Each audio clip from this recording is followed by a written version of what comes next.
Last year you go for Yaka. Yes. Because Yaka Kulma are the one that is coming to us. So you are telling to me Yaka Kulma because a party. Oh, Yaka can be talking to the president. It's not a good thing. Yes. They're happy. Saying that you and my mother are not happy to you. They are not going to betray Yaka Kulma or betray the great people in one day. Yaka Kulma are not going to cross it. You understand?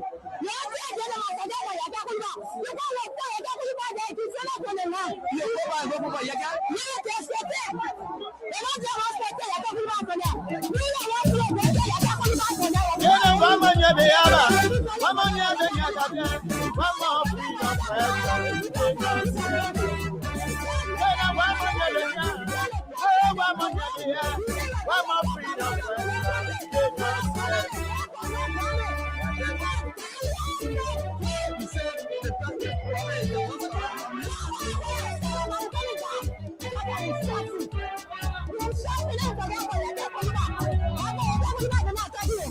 When they were coming, they said they were freedom fighters. When they were coming, they said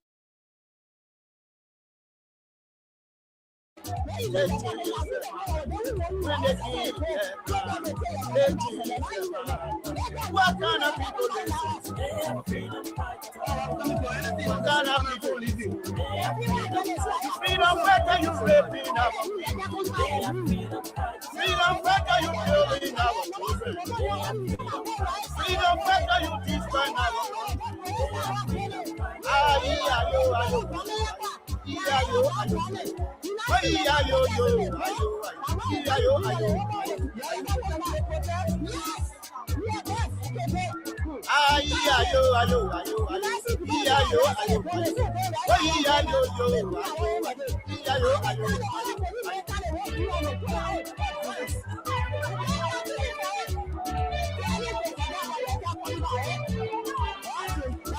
Hello. Yeah, we're good. When they were coming, they said they were liberators. When they were coming, they said they were liberators. After the whole election, at in a corner, if you hear my preaching, most family will conclude that I'm right. Will you rescue as a preacher after winning?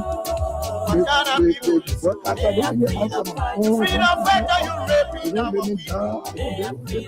Freedom fighter, you killing our children. Because Freedom fighter, you destroying our you don't know why it's happening.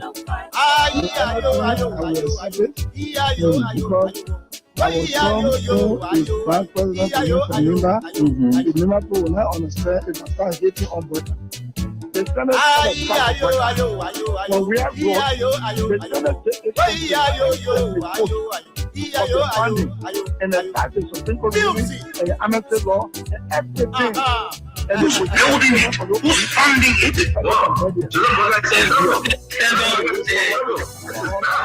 And on the inconsistencies in communication of high-level government officials create some level of controversy on this project.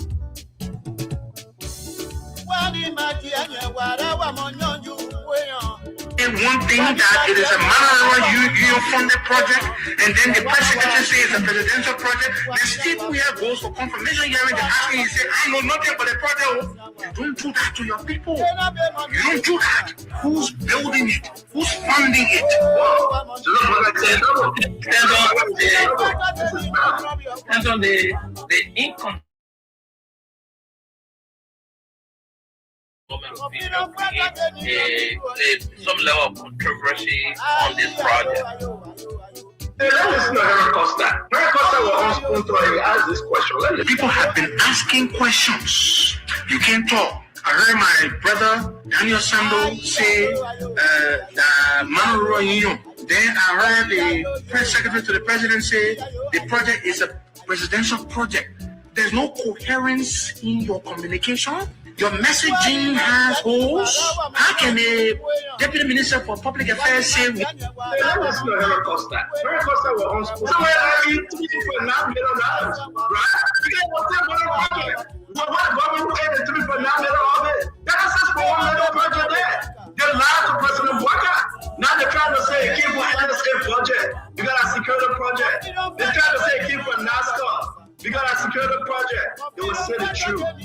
truth to the Liberian people. They said a Monterey project. Why they didn't do a groundbreaking? We said that already. How can we put that before you said it?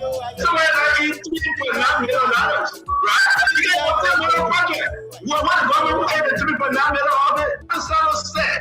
It wasn't an official statement. That's Ecuador. He lied. He made it. What happened today? Do you come to your senses and say, God, what did you just put ourselves in? He said it does not represent the government position. So it will then erroneous, it will then that the government position. What make it the fall? What make it good today now? What should we believe it at the government position today? What should we believe it? That yes, indeed, our 6.1 million. That's not 6.1 million. Maybe someone said. It was going to 70 seconds and when he was on closing argument. Oh, play again. This is an embarrassment. You can't do this. So what happened the last time and today? The government has taken an official position now. Daniel Sanders said the story was a lie. It wasn't an official statement of the Republic of Liberia executive mansion. Somebody like your girls here, don't forget. Daniel Sanders said, so those of you that are here backing and defending your kind of talk, that's going to 76. Some will be leaving today. Every day the government is building to fail. Every day the government is massively preparing to fail. Every day this government is leaving a legacy of deceit, lives, and backwardness. And this is wrong. The government must change. As we get closer to the new year, the government will find a new path that the people can understand. Listen to your Deputy Minister of Information. If it wasn't for Yombly and Liberty Party, they would have never gotten that job. Listen to your Deputy Minister of Information. I'll play again. Some will be leaving today. And I think that it does not represent the position of the government of Liberia. And that's why when I was asked in my capacity here as a deputy spokesperson, I said the government will address the issue of that. Okay. That's Deputy Minister. You don't think that's been there disgrace. They'll go ahead and defend it. What kind of people they don't think that man was stupid. That he didn't believe his own story at first. It does not represent the government position, but today he believed it. It represents the government. And I think to that effect, I made a comment which was very erroneous. But that comment does not represent the position of the government of Liberia. And that's why when I was asked in my capacity here as a deputy spokesperson, I said the government will address the issue of that.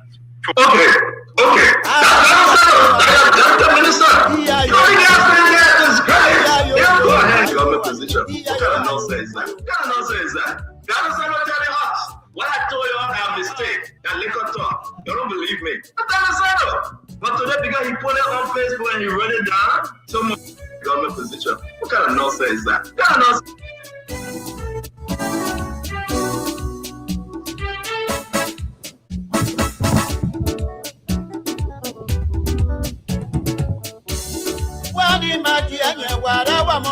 Oh, yes, indeed.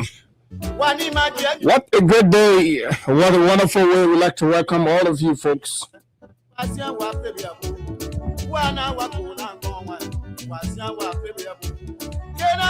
Indeed, a pleasing opportunity it feels to be here, right here behind these microphones to engage on the issues that matter to Liberia's growth and development. Today is another exciting day from the nation's capital in Monrovia. A pleasant good morning. Good morning, Liberia. Good morning, folks, to all of you, wherever you are this morning on our voice. This is how we like to welcome you to another interesting and, of course, intriguing opportunity to listen to analysis of some of the most critical issues in Liberia. Good morning to our friends, our fans, and our followers. To those of you, it's a good thing to have you join us. Our friends in America, Europe, Asia, and other parts of the globe. Thanks for joining us as we wind down on 2025. It has been a wonderful journey with all of you, keeping the torch alive and sticking very committed to the issues confronting the missteps, and of course, the ills in government, in spite of the intimidations, in spite of the branding, the bullying, the propaganda, and all of that, the blackmails as well, we have remained firm, committed, and of course unbending. And that is the most significant characteristic that one must possess to confront a fact made of people who do not like to hear the truth, people who believe in violating human rights and abusing the right of other people. Yeah, these are fascists. They don't like. They do not believe in humanity. No compassion. They feel absolutely right about everything they do. So it takes enormous courage. That's why we are grateful to the Almighty God for always giving us the strength and of course the boldness to be here each and every other day. Welcome. There are too many things to talk about, lots of things happening in Liberia, but guess what? Today is protest day, December 17th, and of course the panic is all over the place. Driving to work this morning across the entirety of the Bourgeois Island area, all the stores are closed. Up to when I pass, the places are closed. Liberians are afraid, they're panicking. Stein has sent a wave of panic and fear across Monrovia. Inhabitants are trembling, they're afraid, staying home. Do not trust the brutal and blunt reaction of the police. So they are kind of observing the situation.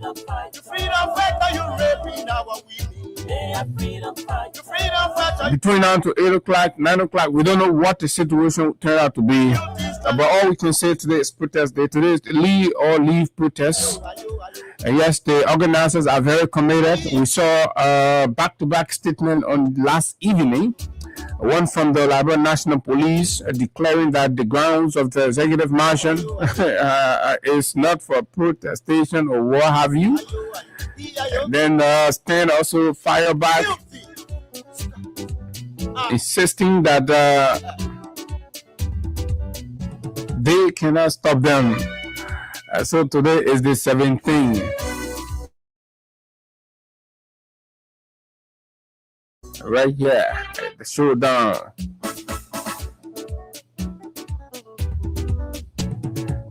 We'll begin to take calls from across Monrovia and other parts to see what the situation looks like, and of course talk to some of the organizers and leaders of the protest today.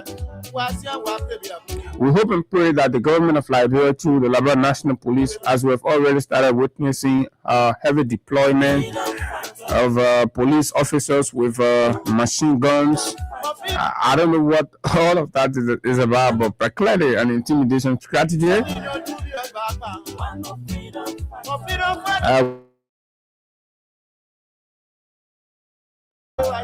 And remember that these are festive period. They must maintain law and order. This is not the police versus any kind of force from Sierra Leone or Guinea. This is the police versus its own citizens. So that is exactly what it is. They've brought out all of them heavy machine guns, and I'm seeing them. I don't even know whether some of them can fire because they're old thing. They're popping on it. They're having them there right there in front of the executive mansion. I'm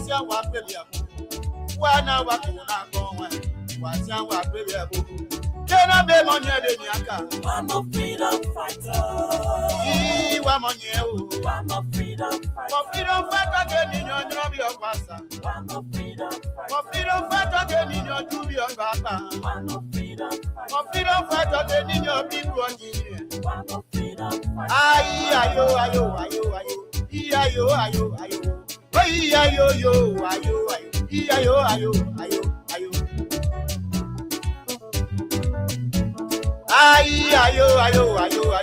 Iya-yo, ayo, ayo.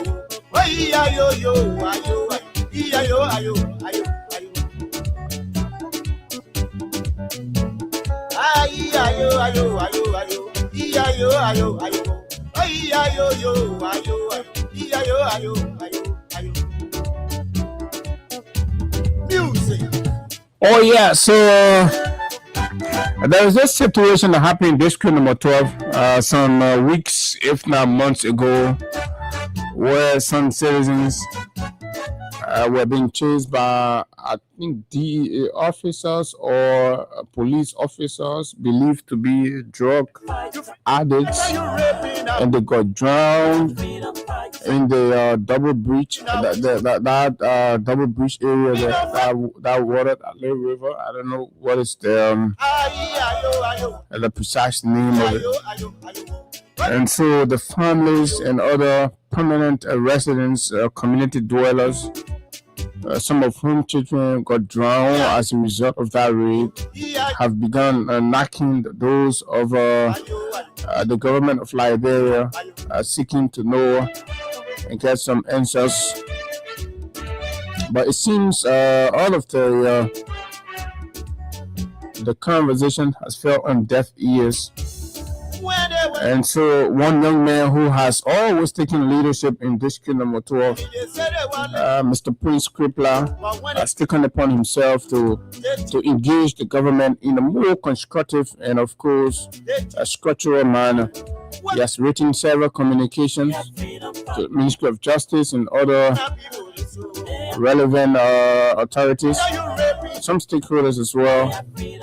But it also seems as though the answer he needs doesn't seem to be coming. So this morning, Prince will join us to speak to the details of his engagement with the government and as it relates to the welfare of some of his district's residents. Oh yeah, Prince will join us. So the big one is the FOIA project. At long last, the government of Liberia has, in a very disgraceful manner, accepted the project, but with deception. We will unpack that for you here this morning. We told you this is a government of liars. And every day we will be vindicated. When this thing started, we told you it was the government, it was the president project. And look, nobody should go thinking that it's somebody else's project. It's for Bwaka. And the narrative that Bwaka did not know about it are all lies. Bwaka granted, approved. And look, man, but we'll talk more about it right here. Oh, yes. The laws are clear. And we'll also look deep into that as well. So this morning, we want to congratulate ourselves for being the biggest advocacy voice in the country, the voice that speaks and the government bows. Oh yes, it was demonstrated on yesterday. These idiots in power who feels they can do whatever to anybody. We challenged them on yesterday morning that if and when Bucky Raw was not going to be released, we were going to ensure that the young people of this country take to the street. And in no time they have released Bucky Raw. Conditions under which are clear, because our insistence was that the laws must be respected, and we just do not have conversations from the blue. Evidence-based conversation, and on the strength of what we know is right, we challenge the government and they've backed down. So Bucky is a free man, and we challenge the government again to try that nonsense. And a misguided element from the DEA should try that nonsense. And then they will see. Oh yes, the people power is what we rely on. You're stealing from the country every day. You all criminals, rogues, building mansions from stealing. Pregnant women swear everything. Babies that are dying, they swear all behind you. You ain't get blessing. Just swear behind you. Now, right now, as I'm speaking in the hospital, so an old man that's suffering, crying. That woman swear going on here in the government. No medicine in the hospital. They put dying. Other people mind parent dying. And you all sitting maneuvers, TV, criminals, rogues. You go build mansion info that you can't last in a Mana River project. What kind of old liar is this? Folks, this is the Freedom Money Rise. My name is Abu Sharif, and of course, it's always a good thing to have you join us just wherever you are. Kudos to our cyclists, our keke riders, our taxi cabs, and all of those folks in the factories, in the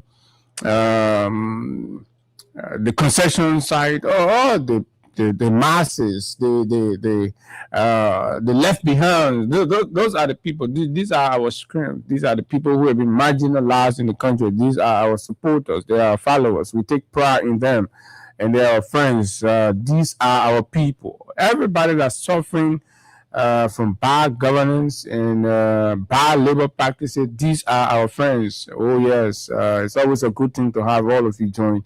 Look, promises to be verified this morning. And of course, today being Wednesday, we also have the opportunity to pay some money right here on the cash giveaway. Star 255 star 1 hash is the code. And the more you play, the better the chances are to win. Of course, the season is here. I know the town looks so quiet, like a ghost camp. Nothing is working, nothing is moving. And everywhere looks sick and all that. Everywhere looks sick and all of that. So yeah, it's star 255 star 1 hash. Star 255 star 1 hash is the code this morning. So join us, share the live, folks. Right? Share the show. And just wherever you are, we'll open the phone lines. What do you make of the protest today? Are you going to be there? Are you preparing to join in others and all of that? You have to stand for yourself. If you don't stand, it is clear from every independent indication that this government is a rogue government. Let me define what a rogue government is for you so that you understand, and probably that will wake you up this morning. It is important. When you have a rogue government situation, it's terrible. I mean, you can guarantee that anything is going to happen, right? A rogue government is typically refers to a kind of government that disregards international laws. International laws like human rights issues, humanitarian laws, the rights of others, and they violate these rights. So if you have a government that does these things, right, pursuing aggressive policies and all of those things, these are typical of a rogue government. They disregard norms, or in fact, most disgracefully, a rogue government primarily disregards its own laws. So let's come home and look at the government we have today, right? We can go from wherever. Do you know the number? A lot of us cannot even remember the number of times the Constitution has been violated or ignored, and continues. The most terrible thing, the PPCC and all of that, even the FOIA period that we're going to talk about, the laws were equally ignored. That is an attribute of a rogue government. For those of you who do not understand, often acting unilaterally and oppressively, a rogue government acts unilaterally and oppressively. They ignore the laws, they act on their own, and their actions are oppressive. Their actions are oppressive. They oppress the poor, they oppress the critical voices, they go after the people and all of that. What do we see around us? So we simplify the thing that even a layman walking down the street, he sees it. He sees that, yes, what Abu is saying is truth. Hey, this is a mark of a rogue government, right? I will come on the public radio and assign a description to the government that does not justify or does not fits very well. The day I come in and say the government is it's a makeup of, I mean, it's a kind of totalitarian stuff. I will list you corresponding characteristics and actions and activities that fits right there. It's important. So they disregard human rights and the rule of law. Several reports have equally validated this claim. So Joseph Boakai is running a rogue government. The MCC Compass say they do not respect rule of law. The Human Rights Report say they do not respect rule of law. The Doing Business Climate Report say massive violation of human rights, journalists' rights, all of these things are happening in the country, right? These are all condensed characteristics of a rogue government. That's what Boakai is proudly presiding over. And we're not afraid. And somebody think we're going to be afraid to tell him, but we're not. Corruption and mismanagement. Corruption and mismanagement. Corruption and mismanagement.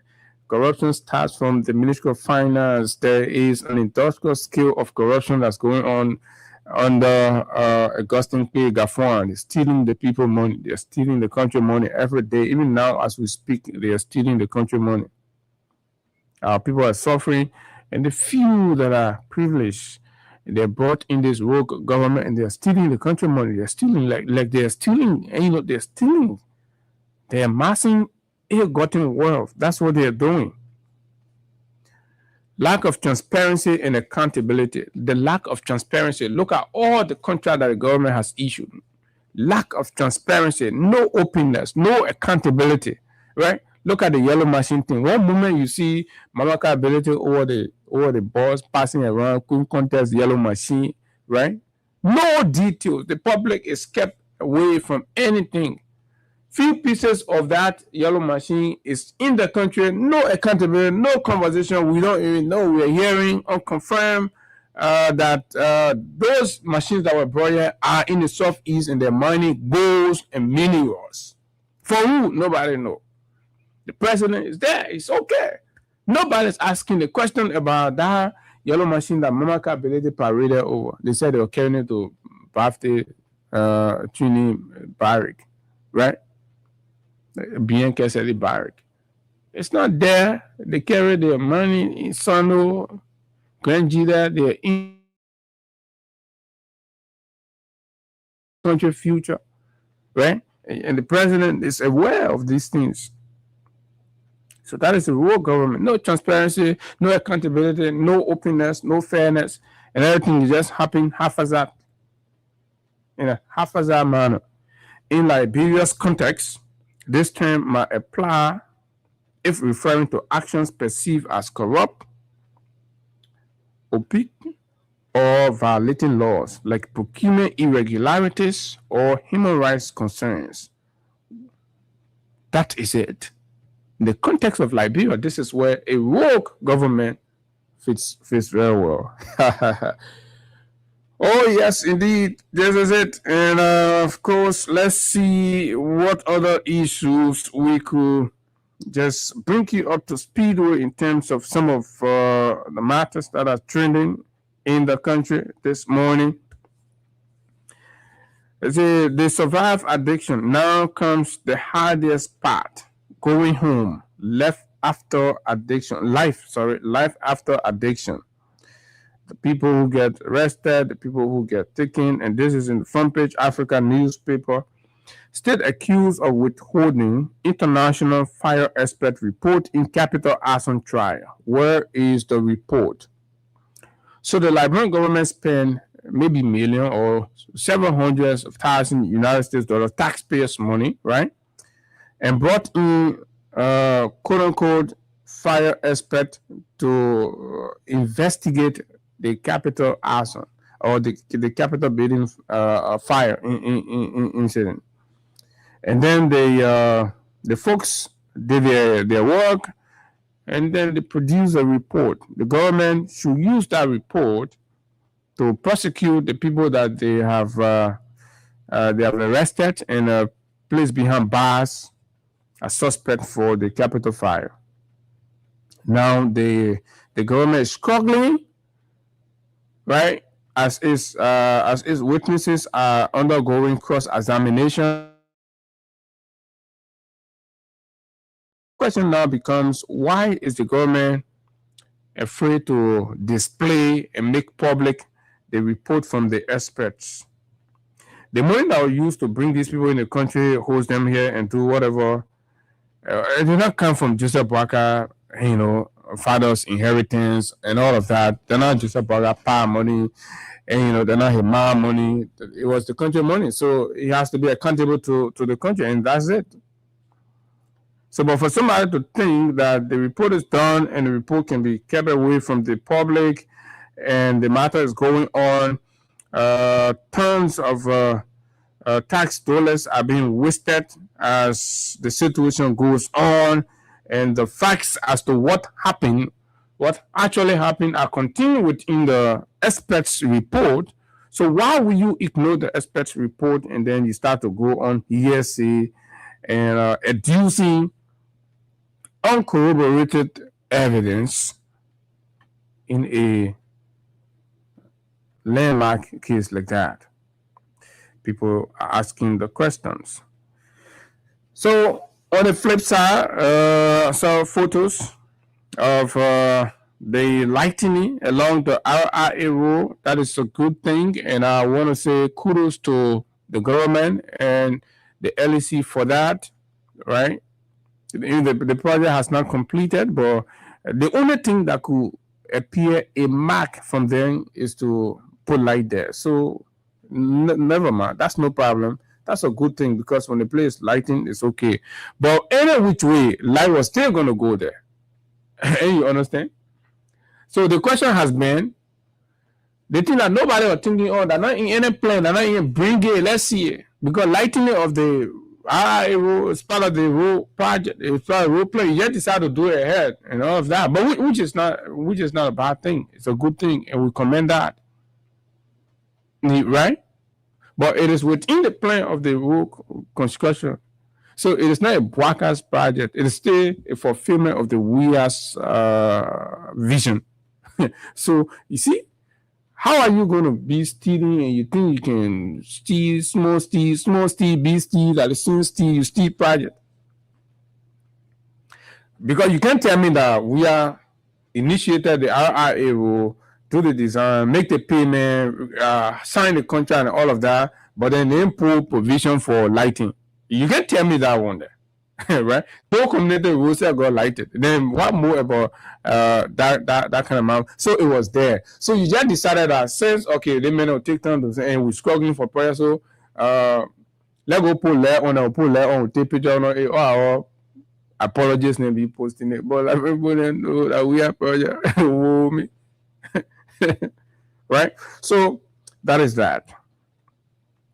Then we come to something else, folks. This is we are in December. It's important. Okay, we are in December, and it's the festive period. The year is ending. Jonathan, please come in, man. Jonathan, please come 1 minute. So we are in December, and the year is coming to an end. So we've seen that heads of state-owned enterprises, particularly the LPRC and the Freeport of Monrovia, have made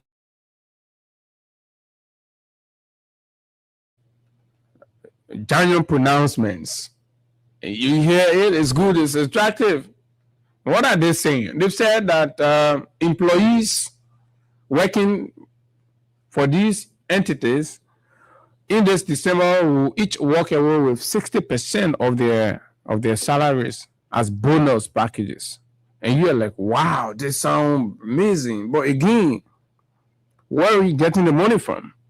Accountability issues, right? The money is generated from LPRC and Freeport. It's nobody pass money, nobody man money. Like you just wake up and you just, it's not your corporation, your private money that you can exclusively just make a decision on it.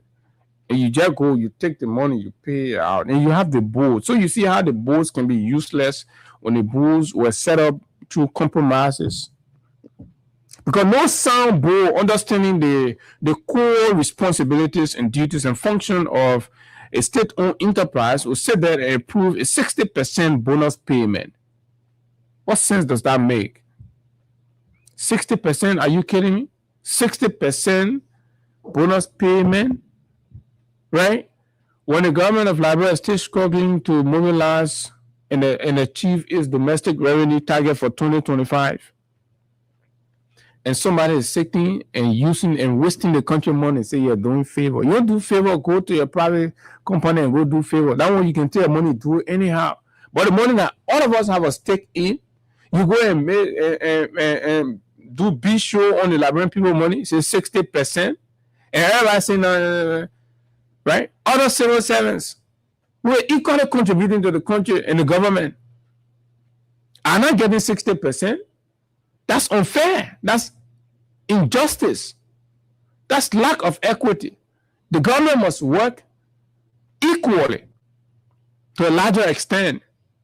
But you can't have certain people in certain groups being treated in a different way while others are treated in a different way. And what do you think is going to happen? But why should it even be that way? The very entities that are failing to remit budgetary support are the ones taking 60%. If you do the calculation, you do the math, do you know how many millions these entities are going to be giving out December free of charge when the country needs money, when there is no medicine in the hospitals, there is no desks for the kids in our rural communities, they are sitting on the bare floors, schools' roofs are leaking, and these institutions and somebody think it makes sense. You take the Liberian people money and you waste it and share it like it's a social club you're running, a social organization, and you're utilizing and wasting the country money. People are being paid. Look, the concept of giving year-end bonuses are universal. It happens, but it's measured. You just don't go ahead taking the country money and wasting it because you want to get a good name, right? 60%. Are you kidding me? That means somebody that's taking $200 as pay, for example, FPRC and Freeport will pay that person $3,200. $3,200. A $1,200 escort. So imagine if you have over 20 or 50 person in that category, that 200 category, or maybe 200 person in that category, right? Assuming you have 200 person in that category. Let's talk about this. I know some of our men will not like it, but this is unacceptable. What they are doing, and then they're power firm, right? Let's say 200 people. You're talking about $240,000 just for people in the category of 200 per month that are going to receive 60% across the two state-owned enterprises. What about those making $5,000 per month? What about those making $4,000 per month? What about those making $10,000 per month, right? Across the two state-owned enterprises. Do the math. Add the figures, multiply them, and see the million that's going out. And somebody think it's okay. It's okay that some heads of some entity will just wake up and take 60% of the country money. This is a mark of a rogue regime. That's what they comfort themselves in the people money. Liberia is such a country, right? This is tantamount to a mass citizens protest. You're not protesting against the workers. No, you're protesting against a leadership policy that undermines accountability, that undermines transparency and financial discipline. 60%? What justifies 60%? And what we're even hearing, these 60% that they're talking about are negotiated. Oh yeah, we've gathered that as well. They're now 60% out there. And then the senior management in cahoots with the HR office who gave out for like 20% to the staff, and they reserve 40%. We're hearing this one as well. So it's a whole scheme designed to steal, right? But they do it like they're giving it to the employees. In actuality, employees will be some, depending on what, some will take 20%, then they reserve 40%. Then they'll create a narrative as if to say, we won't do some project or something. No. At the end of the day, the big sharks will divide that among themselves. Why are we all sitting folding our hands and a few group of people are stealing from the country like that? And you feel like when you talk, then it's a bad thing. What kind of country are we? But anyway, let me hold that. This is it. We're living in an unjust, unfair society. That's what Liberia has proven to be. Right? That's what Liberia has proven to be. Clearly, that's what Liberia has proven to be. This thing does not make sense. I think it's unacceptable. It's condemnable. Every Liberian should tell how you take 60% of the country money and share it on yourself. So that means people working with APRC and FUPO are better Liberians than the rest of us. Look at the hospitals. Look at the schools. Look at the communities. Look at the number of beggars. Look at the disabled people, the blind people. They're suffering. They're hungry. And you take 60%. As if it's a power money. It's a man money. It's a family money. You take it. You're doing goodwill with the Liberian people money when people are suffering. Is this rescue? But anyway, I'll hold that there. Let me talk to Mr. Prince Crippler. Prince has joined us. Prince, good morning. Yeah, good morning, Abu. How you doing? I'm okay, sir. How are you this morning, Prince?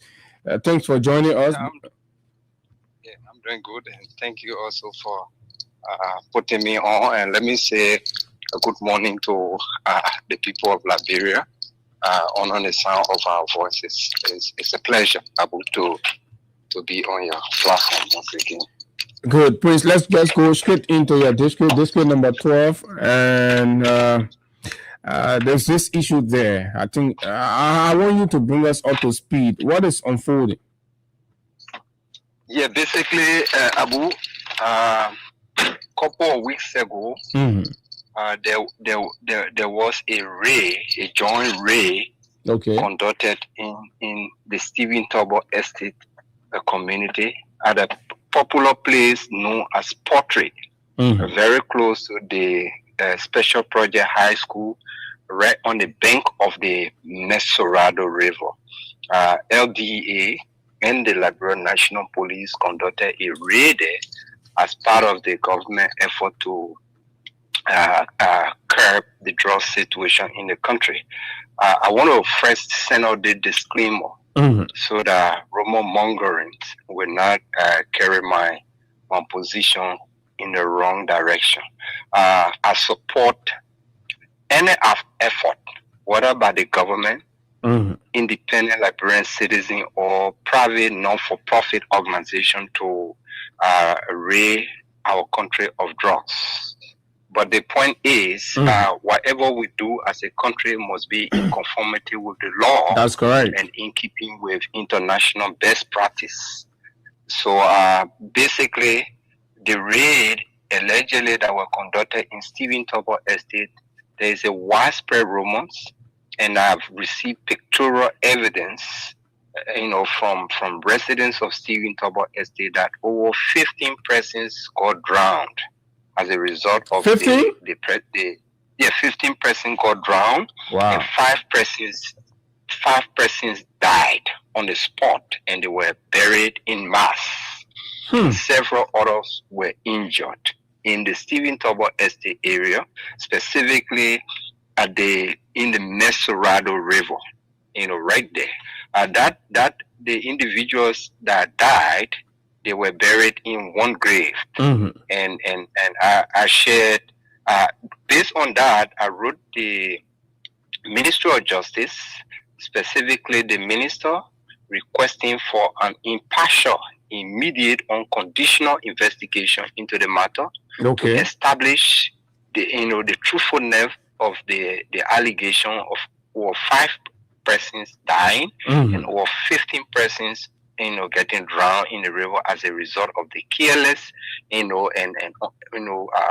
provoke action of the LDA and Liberia National Police officers. Interestingly, Abu, I got a response from the Minister of Justice confirming that they will conduct an investigation, but conditioning the conduct of an investigation on my availability, knowing that I'm residing in the United States, because I wrote them. Oh, they're saying you should come down. So they're making the issue like your issue. Yes, I should come down to Liberia and I should provide evidences. So I've written back the Minister of Justice that, look, I'm going to provide the evidences that are in my possession from citizens of the district, including pictorial evidence and one of you, the dead bodies floating on the water. A couple of other evidences I'm going to provide it to the Minister of Justice, but to condition the conduct of an investigation on my return to the country, I mean, it's unfortunate, because the Minister of Justice, or the Ministry of Justice has a statutory responsibility to ensure law and order in the country and to ensure that whatever law and order, that is being instituted is done within the ambience of the law and in keeping with international best practice. Correct. And the Ministry of Justice also has an obligation to uphold, protect, and defend the Constitution and all of its provisions. Article 20 of the Constitution of Liberia, forbid the deprivation of life and liberty, except there is a hearing judgment. That means you cannot kill anybody unless a court adjudicate the person and sentence them to death. So those individuals that got killed, they were killed allegedly because they were, they were suspected of taking in drugs, which is the presumption of innocence. So are you blaming their death on the actions of the Joint Security Enforcement of the drug raid? Is that that's why everybody say in the community that the drugs enforcement officers they fire live bullets and they barricaded every aspect of land, on the right, on the left, in the front of the alleged suspect, to the extent that all of them ran into the river for safety. So the officers did not consider the duty of care that they have. When you are going to effectuate an arrest, officer have a duty to care for the people and the citizens of the Republic of Liberia. So a suspect should not be condemned to death, or there shouldn't be an arrest in a manner and form that places the suspect life, in harm with, or take away the suspect life. So when that happens, then the Ministry of Justice has an obligation to investigate that officer, and if the officer is deemed to have been the one responsible for the death of that person, the Ministry of Justice has an obligation to ensure that the officer is reprimanded. So that's what we are calling for. We are saying go and conduct an investigation to establish the truthfulness of the allegations and the rumors that are ongoing in the country, and evidence established that yes, those officers carelessly carry on their duty. They did not consider the duty of care that they have to the citizens of our country. Then they should be reprimanded. And then the Minister of Justice want to condition that investigation on my return to the country. And he has said that to you categorically. Yes, in a communication, I can share that communication. It's on my Facebook page. I posted that communication in a 1.5 page. Did he give any reason for why he's conditioning the investigation on your return to the country? According to the Minister of Justice, the letter that was served me under his signature. Okay. The officers have the presumption of innocent right.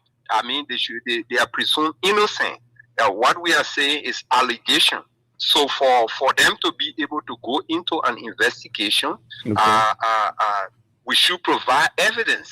Which look, we because of but when you file your complaint, Prince, when you file your complaint initially, did you submit? Did you attach any pieces of evidence?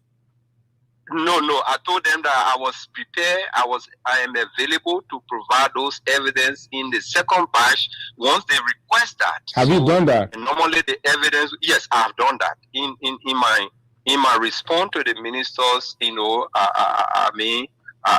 conditioning the investigation on my return and provision of evidence, I forwarded to him picture of the body floating on the river, on the Mesorado River on the crime scene, and I also forwarded to him. And if you go on my social media page, the officers photograph, a group photograph of the officers that were involved in the raid. Some of the officers that were involved in the raid, and I also forwarded a photograph of one of the victims or two of the victims who got killed in the process before and after their death. I submitted picture evidence. What have been the ministry's reactions? Since I submitted that new batch, I have not got response. That was about 2 days ago that I submitted that, because I received his communication, I think 3 to 4 days ago. And so I forwarded a renewed communication to them, and I have not got response to that. I have made it very emphatically clear in my communication, Abu, that if the Ministry of Justice failed to investigate that matter and lay the matter judiciously to rest, I will be constrained to pursue other options, and some of those options will be to inform the U.S. State Department, about the situation. I forwarded to them the exact address and the complaint procedure of the U.S. State Department on human rights abuses and violations. I informed them that I will also inform the U.S. Congressional Committee on Human Rights and the Commission on Human Rights. In fact, I'm in contact with a congressional member on this matter already. They have forwarded to me the complaint form procedure, file a complaint and attach an evidence. I've also informed the Minister of Justice that I'm a Liberian. I think we should be able to solve our own problems. But if we fail to solve our own problem because we are not committed to doing so, we have the means to do it, but we are not committed to doing so, then I will be constrained to apply a UN principle they call R2P, responsibility to protect. Under that principle, when the state party fail to protect her citizens, it becomes an international responsibility to protect that citizen, because every citizen of the world is an international citizen. We are all, our country is a member of the United Nations. It means Liberia Liberians are citizens of the world. And so if the Liberian government fail to protect Liberians, the United Nations responsibility to protect, which is a framework, a session to by global powers, they have the responsibility to protect their citizens. So I will definitely do that. I will pursue that. I'm already in conversation with them.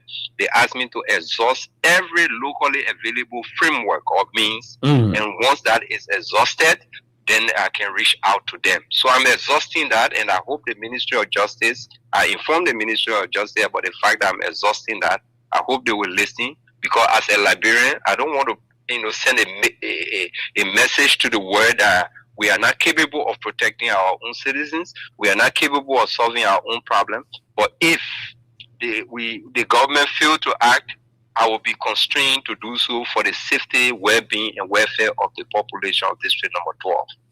Okay, lastly, from the community level, and of course, the affected families of these deceased and drowned residents of the community, are they working with you? Do you get any bit of support from them in the process? Yes. Hello, Abu. The photographs that are sent and all of the information that are sent to the Ministry of Justice, I don't live in Liberia. Those family and friends of the victims were the one who shared them with me, except that they have requested anonymity, right? The primary reason for that is that I was told that the very day the incident occurred, and the following day there were a group of young people who got angry and moved over to one of the alleged perpetrator, whom he's a senior ranking police officer living in the Stephen Tubber Estate community, who in fact invited the LDA folks, because most of the LDA folks ahead of LDA are people who were under his supervision as a senior ranking police officer in the LF. I think I heard about that. Back then to now. He phoned them and they immediately dispatched a team there, and that team were under his direct instruction and jurisdiction. So the resident of the estate got angry, moved to a house, he fired rounds, to disperse them. Yeah, I think I heard about that when I got home one other evening late, and then I heard something like that happening in the community. Yes, I can guarantee you, I can confirm that the community members are telling me that when they got angry and went there, he fired rounds to disperse them, and officers have been moving from place to place. The reason I asked, report the matter, they will be dealt with. The reason I asked, because with that number of people dying, somebody will say, "Oh, they're on drugs and blah blah," but nobody deserves to be killed.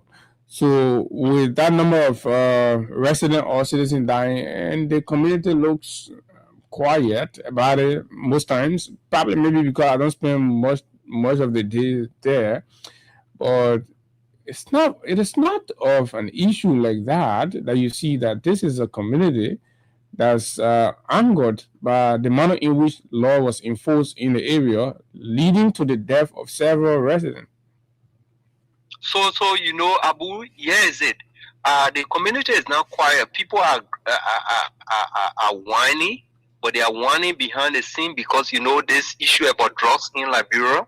I mean, it has a lot of stigmatization to it. Yeah, that's how it has become now. That's how it has become. If you speak positively about anybody who is alleged to have committed drugs crime or consumed drug or kind of distributing drugs, and if police and LDA people arbitrarily exercise their function on them, and you speak about that, you tend to be stigmatized. So there are a lot of family members who are not directly victims that are holding back. They are not talking because they don't want to be stigmatized. 1, 2, the people threatening them of reprisal. Look, even I will speaking currently, there are some people who say, "Look, Prince, you are contesting District 12. You don't want to talk about this because when you talk about this, there are people who could stigmatize you and refuse to vote for you on ground that you are supporting, the consumption of drugs." Look, Abu, we cannot. No. You're advocate. I mean, you should even be supported because you are standing for human rights. In the great United States here, Abu, the great United States here. But in fentanyl is a drug, right? He won an election on account of fighting that. But when he took over, what is he doing? He going Venezuela, he going Mexico, where the drugs is coming from. Addressing the root cause. The root cause. And what they emphasize on here in the United States is to rehabilitate and treat the victims here. Exactly. People who consume the drugs are considered victims. They are not perpetrators. How can young people who are victims of the distribution and the sale of drugs be considered as perpetrators at the same time? So that's double trouble. They cajole you into taking drugs, and then the government come and arrest you and forget about those who distribute the drugs. The United States, what they are concerned about, the distribution and the manufacture of the drugs.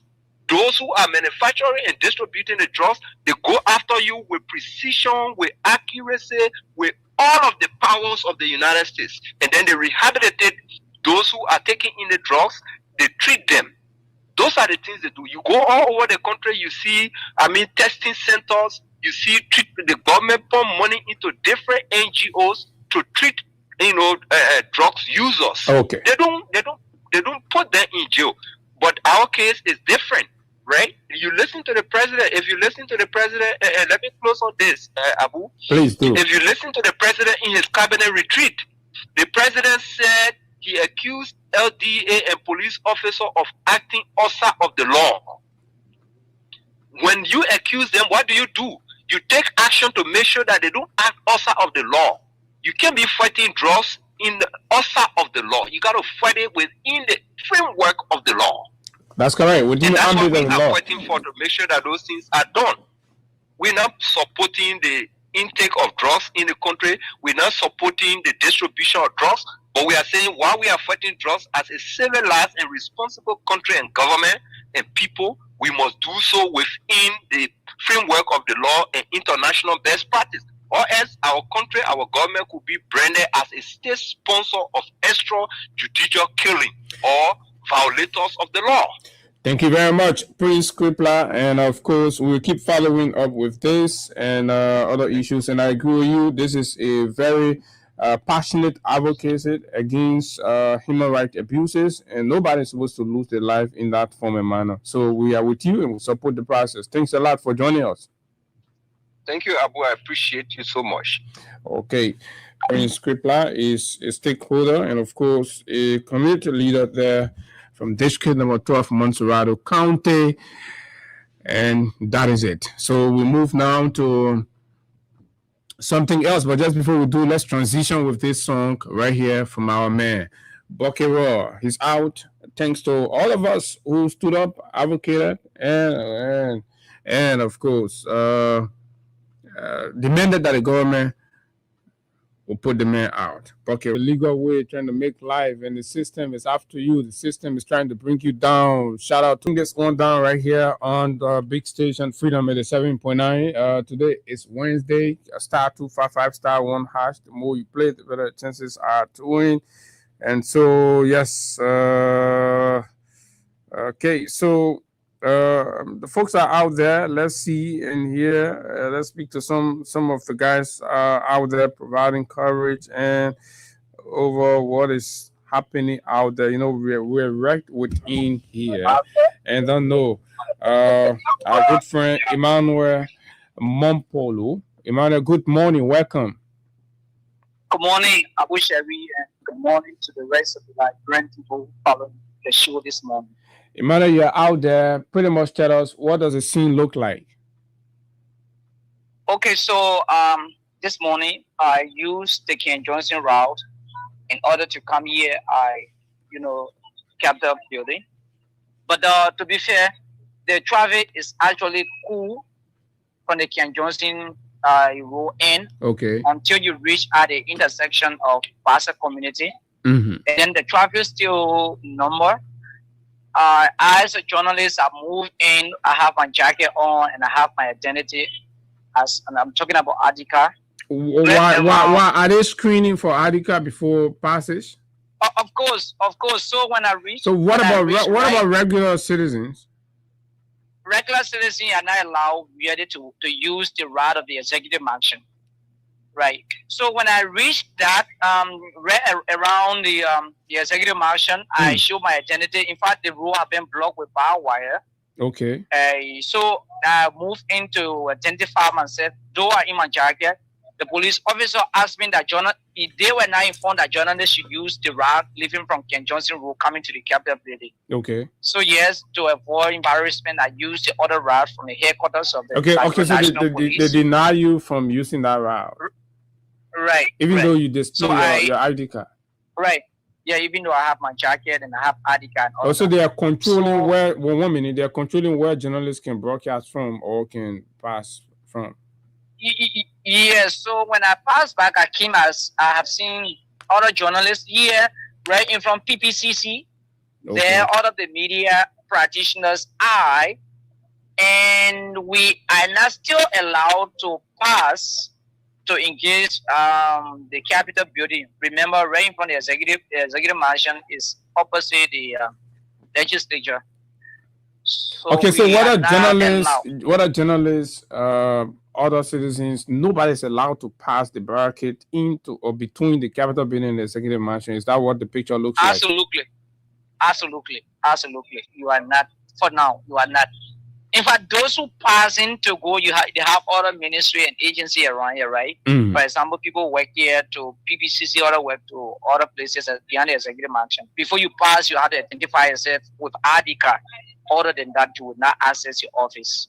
We have to intervene for a lady who was not having an ID card. We needed to talk to the police officer to just allow her to actually pass. Oh, you journalists needed to talk to the police to allow somebody to pass, but you can talk for yourself to pass. No, but no, it is where we are. The first route that I used, absolutely, I was not giving that particular. I was not giving access to use that route. Police presence. Tell me about police presence. The police is visible. See, out of the live here this morning, you have Insights Liberia, you have Spoon, and you have other media, institution.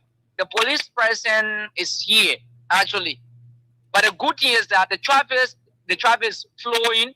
Talking about the main road leading from Pinsville or maybe town, the traffic is actually flowing, even if it's a little bit slow. But yes, the police presence is visible.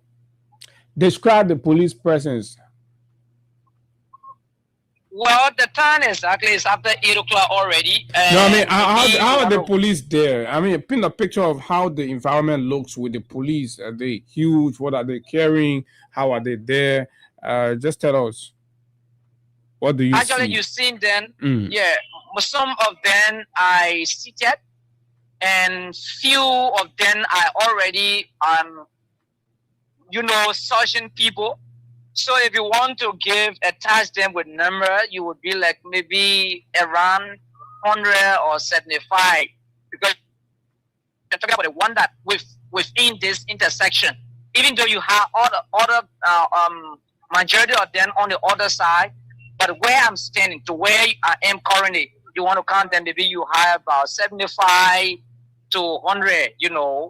You had the KIM, the two of that, split the water, the fire service. I sure everything is here. So exactly, the police presence is being fed here. The Capitol building. You talk about you talk about the barbed wire. How high is the barbed wires erected? Are they erected so high, or it's just on the floor? It's on the floor. It is from where normally the sidewalk is being used by pedestrians to pass, right? So that side is being blocked.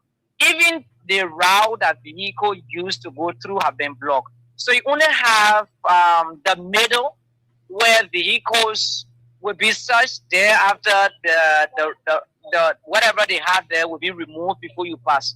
So that route is already being blocked until you identify before you enter. Are there any sounds of protesters?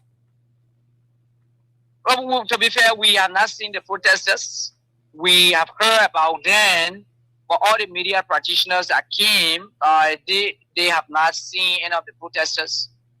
And up to now, we have not seen even citizens. Normally, you see citizens around, maybe trying to. No, we have not seen the protesters, but the police presence is here.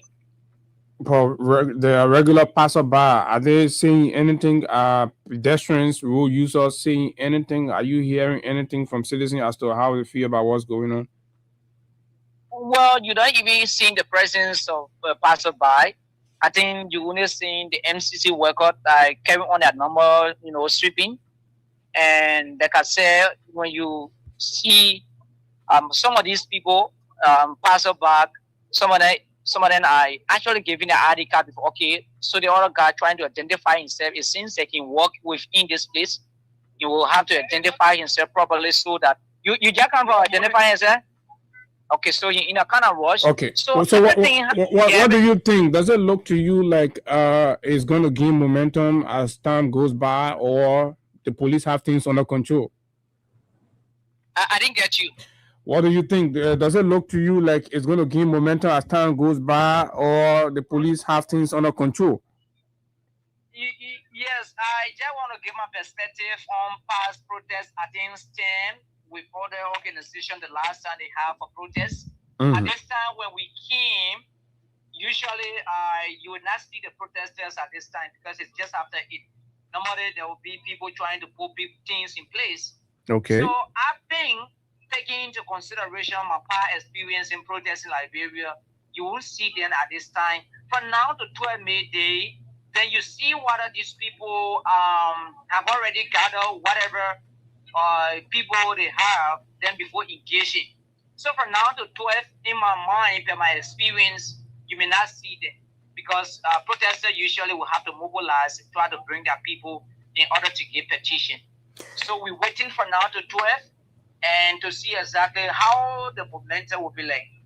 Because the police is here and all of them sitting, they are prepared. Some of them have everything required to save the state.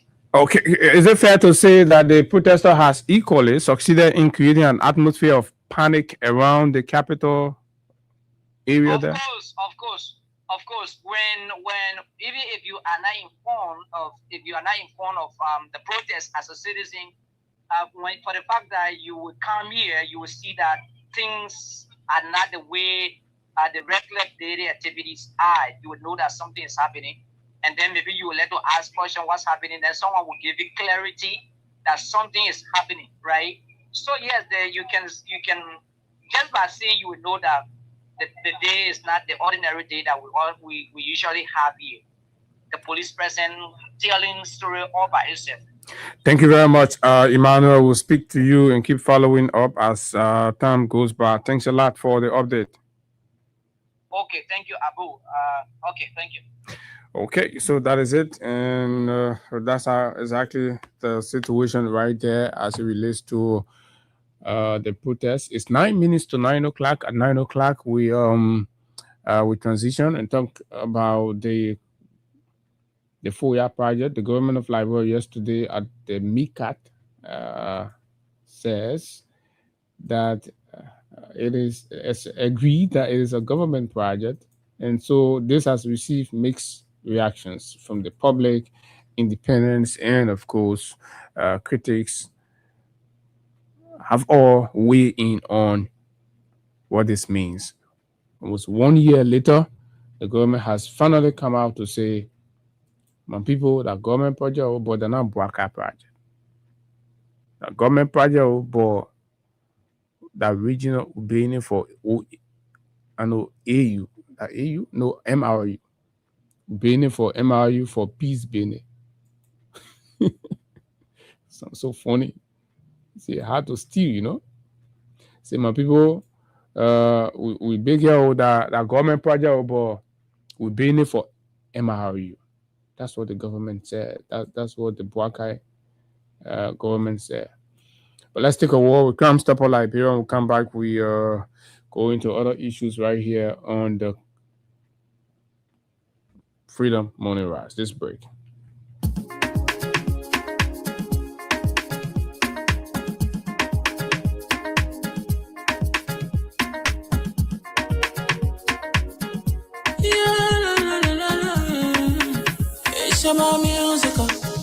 There are crimes in many places, in every community, you know, you can see. So if you see crime and report it, don't take law in your hand for the right authority. That it can't take care of it. Crime Stopper here for us, bringing safety to your door. Whether you rich or you poor, if you see a human target, enemy you cheche. Do it for your safety. If you see it, don't keep it. You must call to report it. Crime Stopper, the people bringing safety to your door. Crime Stopper, stopping crime and making peace for them before. Crime Stopper Liberia, from the center to interior. Crime Stopper, keeping us safe, they're stopping crimes for all of us. Crime Stopper, the people bringing safety to your door. Crime Stopper, stopping crime and making peace for them before. Crime Stopper Liberia, From the center to interior, Crime Stopper. Keeping us safe, they're stopping crimes for all of us. Crime Stopper Liberia is your community crime fighting partner. Don't take the law into your own hands. Remember, if you see a crime, report it. This is a message from your own self, Old Man Sam Cyan. Crime Stopper, the people bringing safety to your door. Crime Stopper, stopping crime and making peace for them before. Crime Stopper Liberia. From the center to interior, Crime Stopper. Keeping us safe, let's stopping crimes for all of us. Crime Stopper, the people bringing safety to your door. Crime Stopper, stopping crime and making peace for them before. Crime Stopper Liberia. From the center to interior, Crime Stopper. Keeping us safe, let's stopping crimes for all of us. Okay, 0776 104 104 086 500 104 plus 231 86 500 104. Whatever you are this morning, this is the Freedom Money Rise. Have your say. Whether it's the protest, whether it's the situation in the Stephen Tubber area, district number 12, what do you know? And of course, or you want to talk to the conversation that has to do with the government of Liberia, particularly state-owned enterprises not contributing to the budget, but rather are paying out 60% bonuses to the employees, while other Liberians are left hungry, without medication, without tears to go to school and all of that. So let's hear you. Good morning. Good morning. How are you? I'm fine. Let's hear you. Okay. My brother, they won't in now. When they play for several courses, because we are not saying nothing. You go to pray. First people, you start shooting like bullet. Does that make sense? In the same like war in here, they are not robbers. They are drug sellers. Don't kill people to our children. When in the good, you go look for drugs. People go arrested. They will not take drugs. They all die for one now. So say okay, like you, but you can't have you. We pray you will tell you what they ask to. They ask to know. I have a message. Okay, thank you very much. That's a say on the drug raid in district number 12 that's reportedly led to the death of 5 citizens in the district, right? Okay, today is protest day as well. Hello, good morning. This caller drop off. Keep putting in your calls 0776 104 104 086 500 104 plus 231 86 500 104. The numbers, 3 minutes to go, and then we can move on and talk about it. Or you want to say a thing or two about the release of Bucket Raw? Not much to say. At least we've achieved the goal of ensuring that Bucket is released, which happened. The government bowed down. Good morning. Good morning. Good morning, sir. You're live on the radio. Let's hear you. Yeah, my name is Winter Dino. I'm calling for people. Okay. Yeah, okay. What came to my mind is that when you're discussing about companies giving the workers 60%, you say that it counts it out. No. The people work for the money, and the company decides to give them 60% of the salary as bonus. So what? Because even Marie, you were coming on to FPRC, all people were there, they did it. They did what? They gave 60%? And now same time they come to that station. Wait now, they pay up money. And you know black people there. Why you getting problem with white now you're getting problem with? Hey, listen now, my friend. My friend. Yeah. Right. Do you work with FPRC or Freeport? No, I listen to I got the information.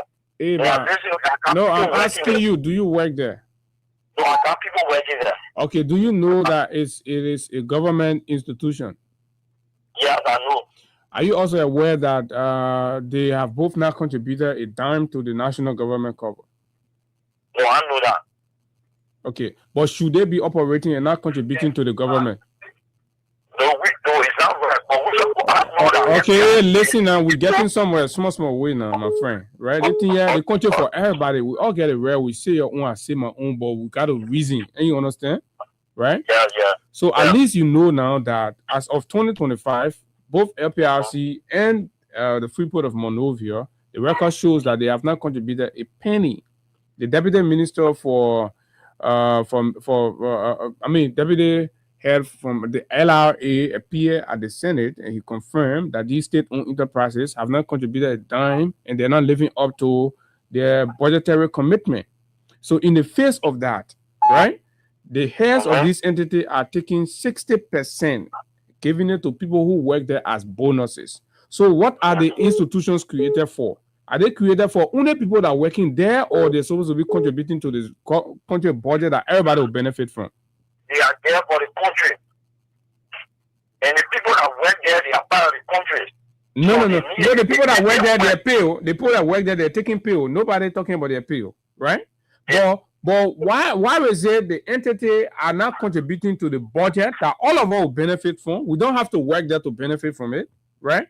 But when it comes to the budget, the medicine that go to JFK, Redemption, when your family go there, that you're going to benefit, you're getting.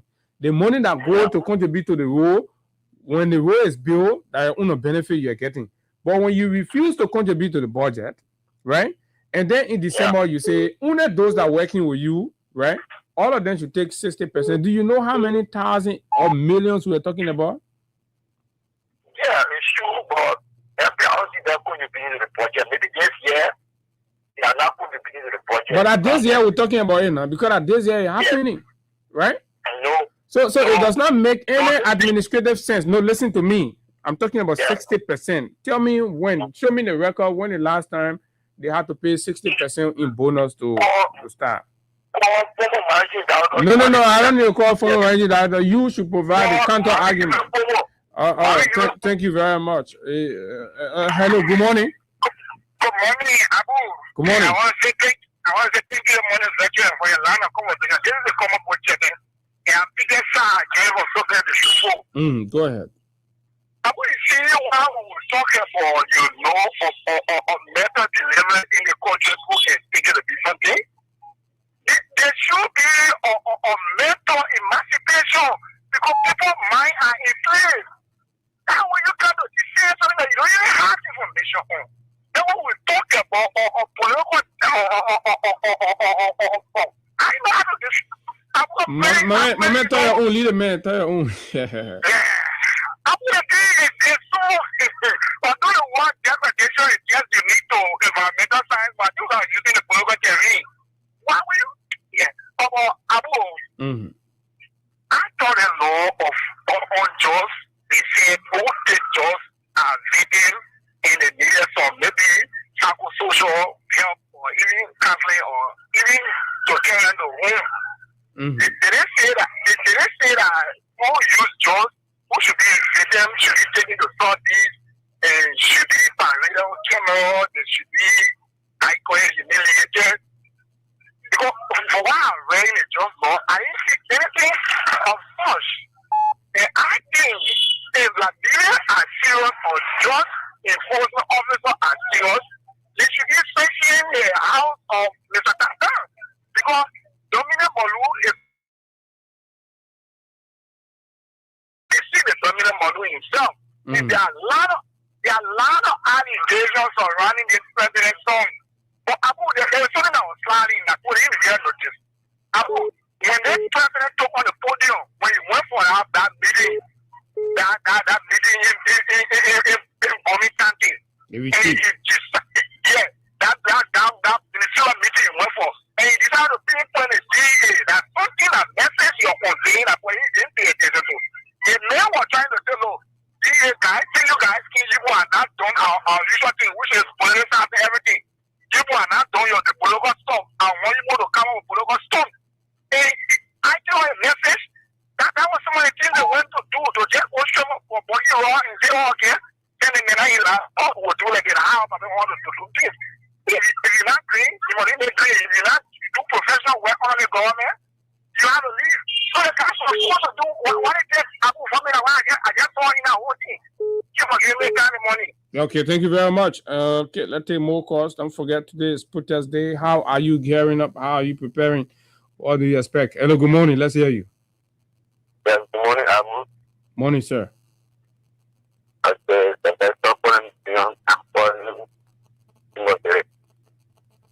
Abu, my issue has been on walking road. Abu, I want to appreciate you and those other guys that were in the public. You know why? The government just want to put it that is voting. You won't walking road, you're calling it, you won't walking road. And why ever little way, that's the thing I call little more. You want little more without taking your car. Why you never carry little more? Or because walking road is the way. Abu, if you want to quit God according to the law. You don't quit God. Okay, Abu, this morning we are getting ready for our project. And Greggy, he's sending me a thing. So we need any extent, we will get him. Thank you. Thank you very much. And so let's do this one here. Good morning. 2 more calls after this, and then we can move to something else. Go ahead. Good morning, my friend and brother Abu Shari. Morning. And this is the voice of Richardson Jara Wazimu Opo. And I call you this morning from the township of Tanos. Well, Abu, it's been a while anyway, but I can maybe we'll have another time to meet. I'm being constrained to call on your show this morning. And some of us, we didn't say this. Times without numbers. Whenever in our opinion, people think to negatively misunderstood us and make us to understand that we are against this happening. But the approach by the DEA to counter drugs in this country, for me, I've said this, that it is absolutely wrong. Okay. We are not against the fight against drugs.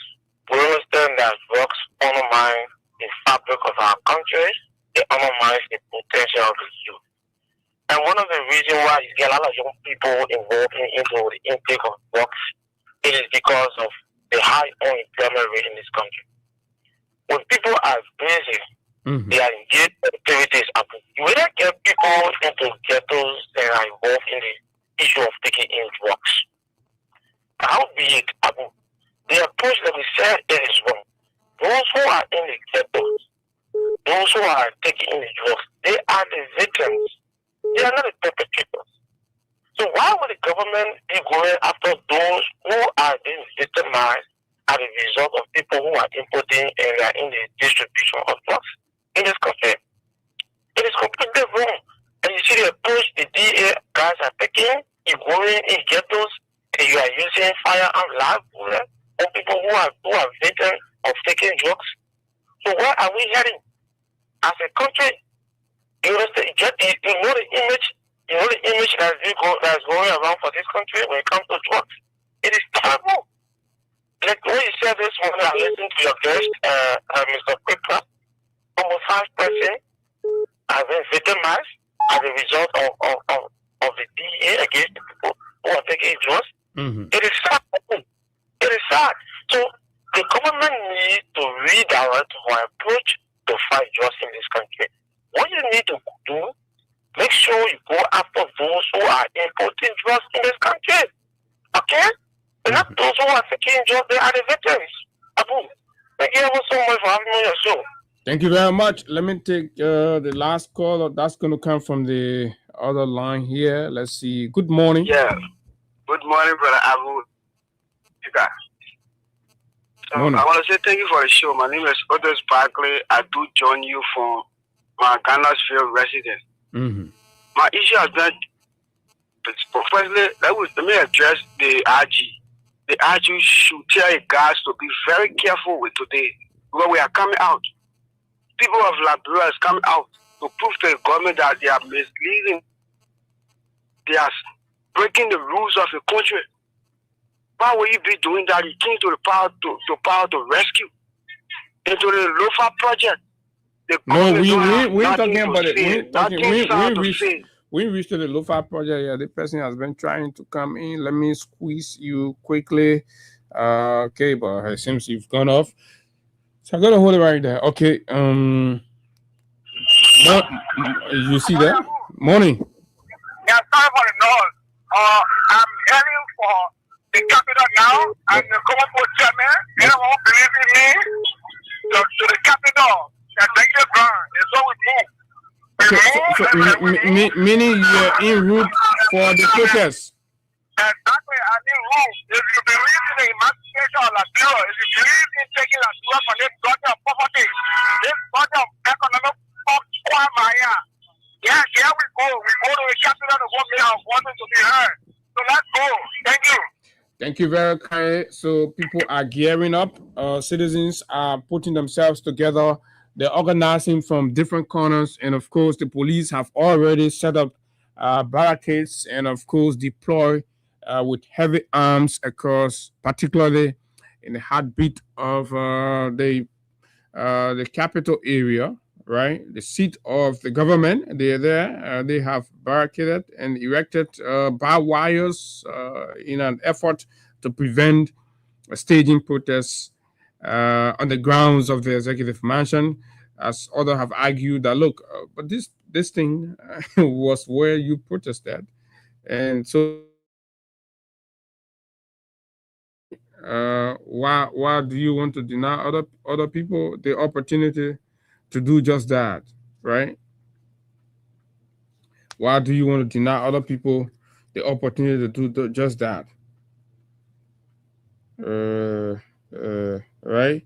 Why do you want to deny other people that opportunity? Folks, this is Liberia. And of course, it's always, I'm seeing the WhatsApp line blaming, on the screen, but then I'm not seeing it here. So the WhatsApp guys, I'm sorry. I know a lot of you from way there have been trying to make your point, but let's come to the next conversation. We'll also interspice that with the protest build up as well. So Crime Stopper Liberia, again, we'll be back.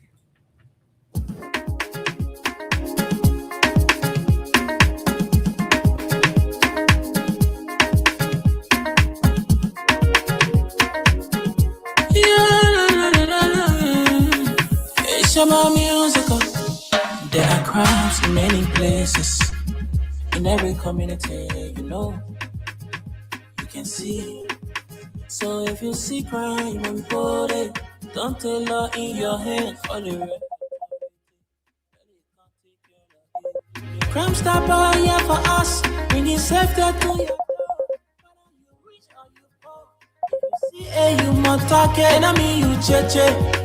Do it for your safety. If you see it, don't keep it. You must call to report it. Crime Stopper, the people bringing safety to your door. Crime Stopper, stopping crime and making peace for them before. Crime Stopper Liberia, from the center to interior. Crime Stopper, keeping us safe, they're stopping crime for all of us. Crime Stopper, the people bringing safety to your door. Crime Stopper, stopping crime and making peace for them before. Crime Stopper Liberia, from the center to interior. Crime Stopper, keeping us safe, they're stopping crime for all of us. Crime Stopper Liberia is your community crime fighting partner. Don't take the law into your own hands. Remember, if you see a crime, report it. This is a message from your own self, Old Man Sam Cyan. Crime Stopper, the people bringing safety to your door. Crime Stopper, stopping crime and making peace for them before. Crime Stopper Liberia, from the center to interior. Crime Stopper, keeping us safe, they're stopping crime for all of us. Crime Stopper, the people bringing safety to your door. Crime Stopper, stopping crime and making peace for them before. Crime Stopper Liberia, from the center to interior. Crime Stopper, keeping us safe, they're stopping crime for all of us. Yes, indeed, folks. Welcome back to the final lap of the conversation right here on Freedom 87.9. And right now, folks, fellow Liberians, we are going to Foya, Lofa County. At least now we have something from the government. So we have pushed the government, pushed them after several lies and, of course,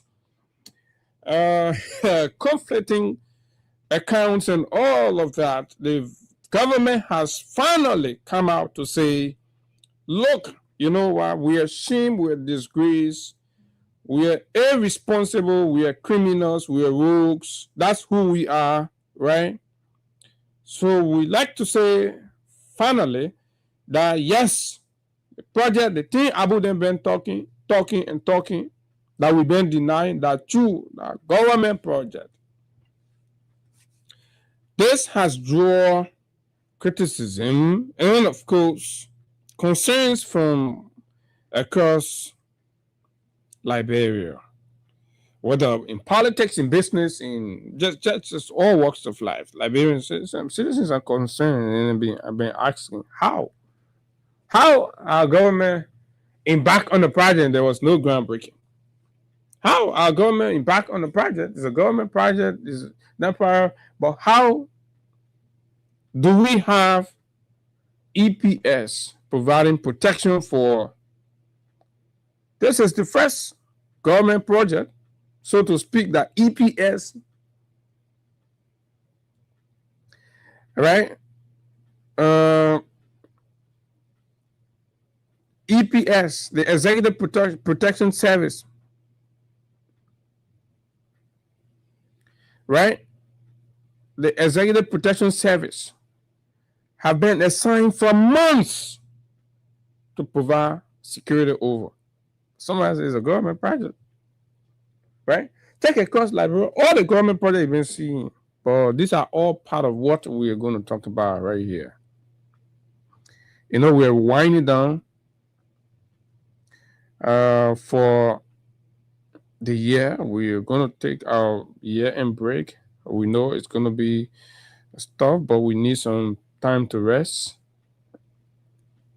We need some time with the family as well. So yes, we're going to be taking few weeks out. We're going to be taking few weeks out. But folks, you know, when I'm having these, I like to take my time and deal with them and all of that. It's important. There are reasons why. Right? There are reasons why we like to do it like that.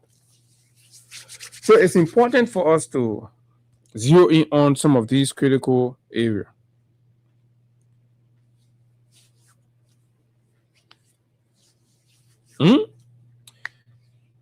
We'll tell you what are some of the duties and functions of the EPS, where they're supposed to be. Well, anywhere you see EPS money, what it means, what it's supposed to interpret as. When we finish with that one, then we'll tell you how government projects are initiated. And when they're initiated, how the process is supposed to be like. Then we'll finish. We're also going to tell you what the government have said today, what they've been saying before, what they told us yesterday, or what they've been saying before, right? And plus all the other things. Then we put you in a position now as a sound, responsible people to make your own conclusion and judgment on whether the government is telling the truth or the government is lying. We have always said, and I've always told you, that this is the most criminal government ever in the history of Liberia.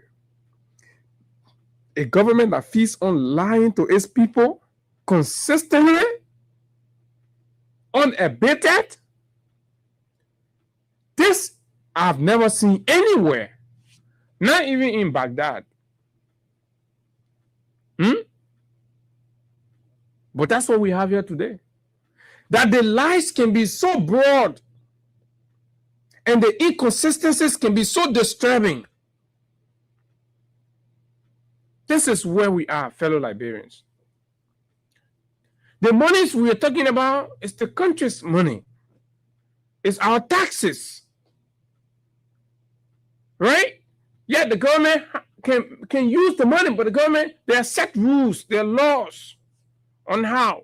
And anything that inspires a person to ignore the rules means they have an ulterior motive to steal, to redirect, to misdirect, to siphon. That's the only thing that will make you to ignore the laws on utilizing the public money for the government, for the state. Now we'll get there. So, but let's begin with what was said on yesterday. Let's begin with what was said on yesterday. This is from the Deputy Minister of Information, Daniel Sando, the rookie. The following statement is issued by the government of Liberia regarding the MRU Presidential Center for Regional Peace and Development. That's how they are. 1 year later, they not name the project now. The project, you finish it, they finish naming it. All that one, that criminality. You know, straight that stealing, that cover up. And, you know, the cover up is so glaring and it's embarrassing. The project ain't finished yet. They not take MRU name and force it and stick it on it. They say MRU project, MRU. Somebody please help me with the MRU clarity statement that they made. Somebody please help me. Because I'll take time to locate it. That video. When the MRU debunk that they do not have. So even if the government is doing something in honor or to complement MRU effort in peace and regional stability or development or whatever, you can tell me that the MRU will not be in the know. But let's read in detail the project. The government says the project is a government of Liberia initiative, contrary to several initial positions by elements and officials of the government and the government in its entirety. When they sounded ignorant, they sounded like they did not know what was going on, where it came from, how is it, and even deny in some instances, and lie on regional. Several months we have indicated. Government say it is a government of Liberia initiative, and its name project that ain't finished yet. Right? The project that ain't finished yet, finish getting name. Right? So the president not named the project. He said the project is the Mano River Union Center for Regional Peace and Development. Oh my God. Hey, rogue.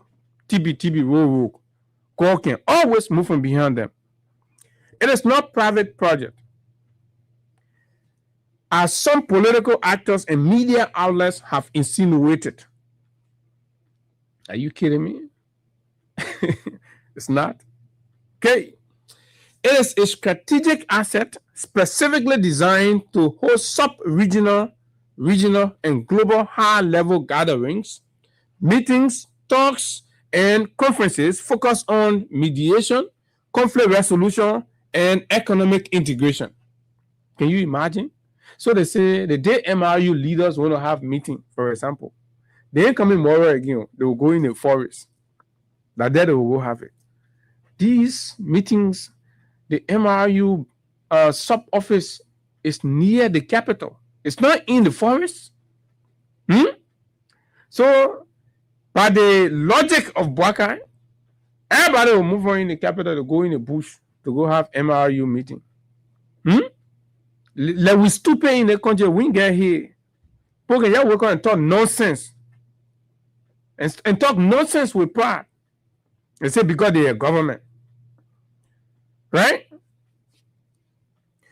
It includes a 500-seat conference hall and secure accommodations in 9 units for visiting dignitaries. It is situated on approximately 7 acres. 7 acres of land. Can you imagine? 7 acres of land in Foya, Lofa County, Why the project? Liberia is the oldest independent nation in the Mano River Basin, which consists of 4 countries. Liberia is respected as a regional leader and is looked to for guidance on key issues, including regional peace and security. The center offers a secure and strategic space to host national, global, and presidential dialogues when Liberia needs to do so. How many Liberian presidents in the future who want to go host presidential dialogue in Foya Forest? Liberia, you make sense out of this. How many presidents in the future will invite other leaders and say, let's go Foya Forest and go have the meeting and leave Monrovia and leave Yekepa, and not Yekepa, Sanikole, Ganta, Banga, Vonjama, but say, let's go Foya Forest. There's a 7 acres of stolen land. So let's go have the meeting there. The whole narrative does not make sense. It's a complete cover-up gibberish. That's what it is. And you talking about Liberia is a this, Liberia is a this. Did MRU ask Liberia, say, based on the fact that you're the oldest independent country, so we need someone at space in the country for you to do the one? Did the MRU say that? Did the MRU say that? Absolutely not. Right? So then, what was the imperative? Absolutely not. What was the urgency? No urgency. No experience. You ignore all the national challenges in the country and go waste $10 million in the bush for yourself, trying to hide it. You take EPS and carry them there. But let's conclude. Why Foya, Lofa County? Foya district is a strategic location in the northern part of Liberia, situated at the confluence of Liberia, Sierra Leone, and Guinea. The 3 founding members of the Mano River Union, a distance from the bustling suburb areas of Lofa and other parts of Liberia, makes it an ideal geographical hub for cross-border security and conflict and peace discussion. The people of Foya have long been active in dialogue with their neighbors in Sierra Leone and Guinea on regional peace and development. So because the Kisi people in Guinea and Sierra Leone fighting for parcel of land down there, they're having their different discussion. And the other people, the other Kisi from Guinea, from Sierra Leone and Liberia fighting for land. So you take 10 million of the whole country money and carry and go play in a play for all the Kisi people to go sit down and be having a town hall meeting.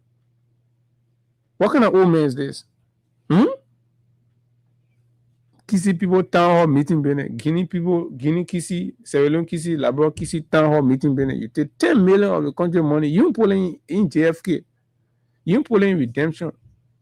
Take it and go pull it. You say, the Kisi people, for their security and their dialogue, so you go put it there. And the whole country sit on their hand full. Why the confidentiality? According to them, they say, why they been keeping it secret? Why they been keeping it secret? The project confidentiality was strictly governed by security protocols necessary for construction facilities with security implication. Where is the security implication? That war fighting there? What thing coming happen? So when they put security, I don't get it. Where is the security implication? So people are going to go declare war on it, say because it's beating, quote unquote, a Mano conflict resolution. So who's going to attack it now? Where the attack going to come from? From Guinea, Sierra Leone, or Liberia? That you have to be secrecy about that. It is a blatant lie. It's a blatant lie. Funny of the project is financed through a combination of contribution from national, regional, and global entities. This is a big lie. When the MRU responded after Daniel Sano uttered that clueless nonsense, they were categorical that the MRU have got no active project in Liberia or funding any initiative of a center in Liberia. So then, who are the regional body contributing to the construction? The government say the project funding comes from regional and global. So that means regional now, it should be MRU. So that means MRU should be paying some money. MRU told us that they're not spending a dime on any construction in Liberia. It's not true. It's untrue. The office is not aware. Nobody is doing anything. They have got no idea of anything. But you put it here and say regional and global. Who are the global people that you ain't putting money there? Why you can lie like that? The project, according to them, as well as private individuals and businesses. Well, so in the thing that is so heavily security sensitive, but private individual can contribute towards it too. Are you kidding me? The thing one is being secret because of its hardcore security nature. But at the same time, private individual too are putting money in. You will say the truth. So the total investment is estimated at approximately 6.1 million. Are you kidding me? They say 6.1 million is a billion, like it's $10 million. So the screen the number of billion 0.6 million, 500 something, 500 seater, this non-unit, blah blah blah, for $6.9 million, which is then that means somebody is stealing 3.9 million. The folks are stealing 3.9 million from that thing. The president, government officials, and senior security officials will visit the project site this December as part of his inspection of National Development Project. Are you listening to the reading? I can imagine what librarians will be writing and commenting on that those live streams that will be going on that day. I can imagine what librarians will be commenting, especially after lying that you're coming to rescue the people. The regional launch of the project will be scheduled after its full completion in 2026. It is anticipated that both national and regional stakeholders will participate. This project affirmed Liberia's role as a peacemaker in the West African region. Then, assuming that their co-opted narrative is anything to go by, so the sustainability of the project becomes whose responsibility? Let's say the Liberian government is trying to build this as a gift to MRU. So tell us, who's going to sustain it? Is it going to be the responsibility of the Liberian government to keep sustaining and maintaining it? Or when you finish building it, you do the global launch, you turn it over to MRU, and MRU will be responsible for it? Because a project you spend $10 million to build, the maintenance, the annual maintenance cost of that will be nothing less than $1 or $2 million to keep everything active. So who's going to be funding that? Government elaborate gas money. You pay it now, okay, we'll get land. Now when they stop there, then we'll take the country money and pull inside and pay it. When we stop there, then we'll be maintaining it through all, right? So the money the people can make in Guinea, Liberians are benefit selling pound of money what they're making, they're using it on their citizens. But that we the one we get used for our money, we take our money, 10.1 million, we pay for the whole region. I thought it would be a collective endeavor. Even the MRU organization, when they're doing project, collectively, all of the MRU member states contribute towards it. But in the case, Baka steal the country money and go pay a private thing. We fire him, turn around, and put on MRU, funding, all kind of means to put it. The whole explanation not even connecting. Now, then we ask our next question. If the government is saying this today, after several lies, why is it that the government and the president had to assign EPS officers there to mine the place from the, even transporting the materials that EPS officers did it? Right?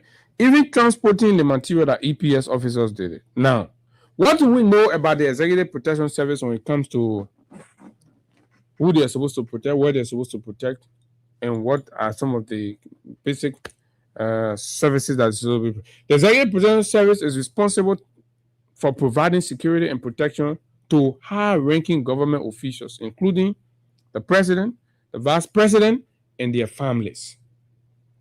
The key responsibilities include, but just before that, what does the law say? The Act says they should provide protection, high-level protection for the president, vice president, and their families. Any other thing also is discretional, but they're informed. So now, part of that, and in the execution of these functions for VIPs, they will be providing close protection and escort services. That's what you see, the escort of the president, vice president, and other people within that executive privilege cover are escorted, and their homes and properties are mined by EPS officers. Conducting threat assessments and intelligence gathering. The EPS are supposed to be doing that. And they're supposed to be doing that for who? For VIP, the president and the vice president, and other VIPs. Securing official residences and events. What this means, and this is the key point. So the EPS, any resident you see EPS to, that VIP, that private, personal, presidential, and vice presidential property. And the other thing here, that not me pull it there. Then someone go say empty, bring rude, numbskull, talking nonsense and things that they can fool everybody. So why you don't hire private security people to go manage? Or maybe for the most part, maybe you take policemen and go put in there. EPS, the code say they should man VIP resident. So when we see EPS to the property, they as soon they start clearing it. In fact, some EPS officers were there brushing and clearing the place. Overnight, they will be clearing the containers of the material coming from Turkey. They will be carrying them there. EPS escort to the forest of Foya. Is it not presidential? As in keeping with the laws or the conduct of the EPS? Of course, it is a presidential project. It is a Bwaka property because the EPA is supposed to exclusively provide protection for the president and events. Any event the president told, EPA should be there. The president property. When you go to the president fund in Bapulu, right? EPS officers are there. When you go to bombing, EPS people there. When you go to the one in Kawe, EPS people there. You go to rehab, EPS there. You go to Foya, EPS there. Even if the people there want toilet tissue that EPS officers can drive from Monrovia, they carry with gun protecting it because that presidential asset. They can't lie to the Liberian people. Coordinating with the security agencies for dignitary visits. In doing that, they coordinate. Dignitaries are coming to the country. So who do we see at the Foya project? The Foya project, the government say, oh, that regular government project, MRE project. Now, beyond that, fellow Liberians, we told you our job, we will not come here to lie. We will not come here to make up things. The government say that government project, funded by the government of Liberia. Ellington, we saw government projects, right? Partners, officials of the government, the president, and everybody, after all of the preliminaries, in keeping with the procurement, the contracting, and all of those, these people who on a day move to the site for groundbreaking. And it will be colorful, it will be historic. And everybody will be there. The media will be there, community leaders will be there, stakeholders, traditionalists, and everybody will be there because it is a new day for the country.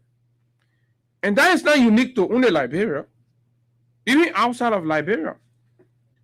The government that can go cut ribbon for faucet in Bapulu is a government that begins a $10 million project in Foya but could not break ground for. Does that thing make sense to you? A 250,000 faucet in Bapulu The president left from here all the way there. But a $10 million villa in Foya project, the president is not able to go groundbreak. The government can go groundbreak. That thing makes sense to you? Now, what does the law say?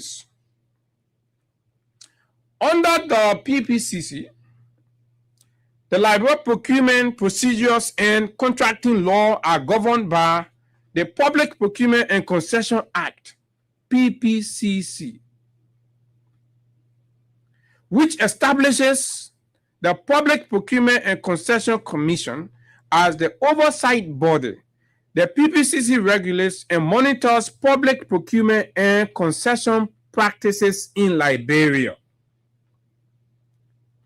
When government won't get contract, government won't bid project, government won't get construct this, the PPCC, in keeping with the law, provide oversight. Then let's ask Daniel Sando and the government and cool out them that talking to that government project. Because now they finish agreeing, everybody say, so now we can talk inside. Well, when we were president, we couldn't because of private thing. People are saying, oh, we're just making all things, all of your shame now, your shame. Because the government said, so now we're talking inside now. The way government things supposed to be done, now what we're talking about now. The way government things supposed to be done, now what we're talking about. Did PPCC provide any oversight on the process of contracting and, of course,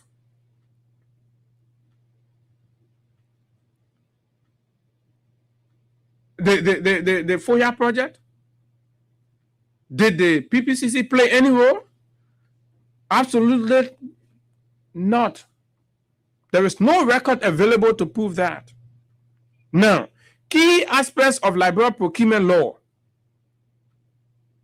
that clearly is absent from that whole FOIA project thing that tells any reasonable mind that what the government said yesterday was a blatant lie. We've not come to the inconsistencies yet, right? Just trying to set the record straight on some basic, elementary, fundamental, and areas that you must have an understanding of to go forward. Now, when the PPCC gets there, the PPCC is supposed to ensure on behalf of the country and its people that whatever project and contract that the government is going into is done transparently and fairly. The PPCC aims to ensure transparency, fairness, and efficiency in public procurement. So when all these containers were coming from Turkey and the EPS people were carrying it overnight to FOIA, right?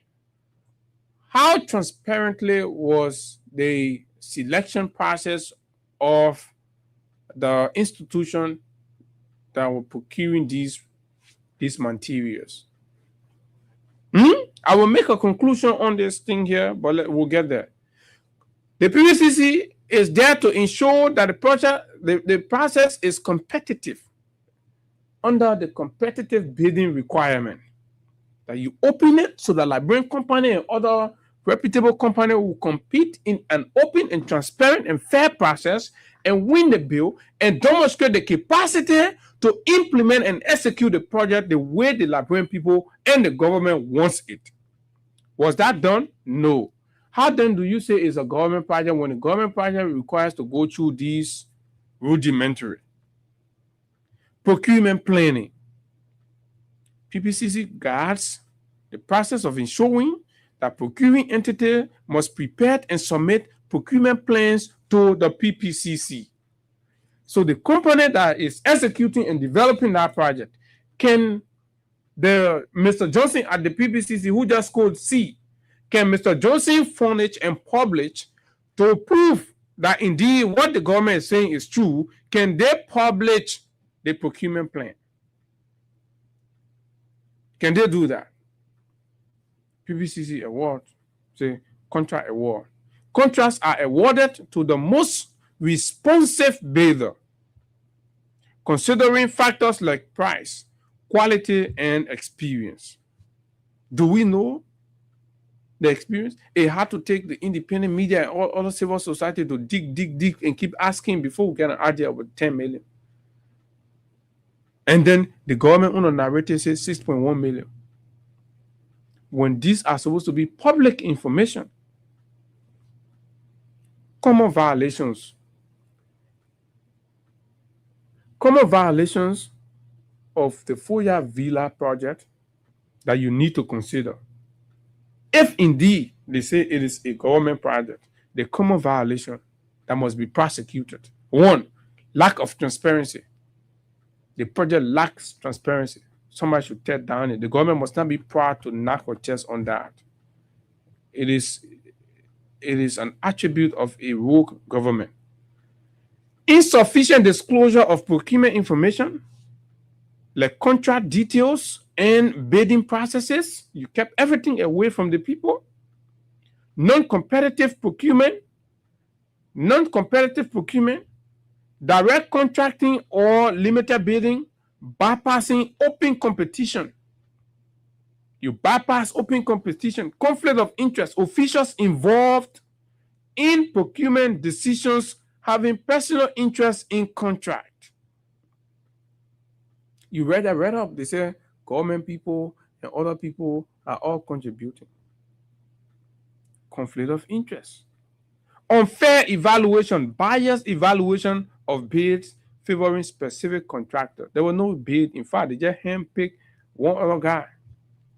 The Foya Villa controversy highlights concerns about transparency and accountability in Liberia's procurement processes. The government has faced enormous criticism from people like us simply because they ignore the law. And we're having this conversation for the sake of our partners. Stop investing your taxpayers' money in this government. They're rogue. And the partners are the only people that can help us now to say something. With what is happening now in the country, it's terrible. Let's hold it right there and bring you a few clips. We played some of them earlier, but let's go back and bring them and rewind them. Let's go back and rewind them. And rewind the clips. Fair Liberians is important. Let's rewind the clips.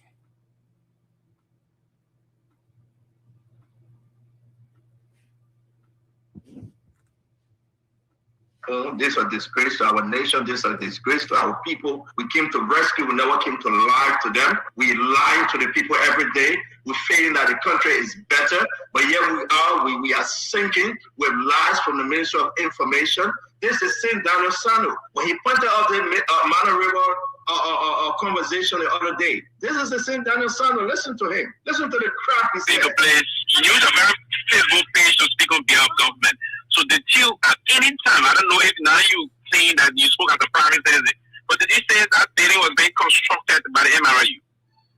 Well, so I don't know about the project in question. Somebody did a post. So, like, this is the same man that I just wrote. I'm sorry, I just read what he wrote. That it is a government project. But this man is the deputy spokesman for the government. The man here, you listening to him? He said he don't know about the project. But he, all of a sudden, he now knows about the project. And he's providing detailed breakdown and historicity of the project. You think we back in the country? Minister, constructed by the MRU. He used a very Facebook page to speak on behalf of government. So did you, at any time, I don't know if now you saying that you spoke at the private citizen, but did you say that building was being constructed by the MRU? Well, so I don't know about the project in question. Somebody did a post. Always people send things to you. And somebody gave me information which was not accurate about what they sent to me. And I think that I made a comment which was don't want to be fired, right? That comment does not represent the position of the government of Liberia. That's why when I was asked in my capacity here as a deputy spokesperson, has said the government will address. The man said the comment that it was an MRU project or meant for MRU purposes did not represent the position of the government. That he misled, he lied, right? But the same man wrote again and said, "Oh, it's an MRU project. It's meant for peace and development for MRU country to come." Say Labrador is the oldest independent country in the MRU business. Blah blah blah. Huh?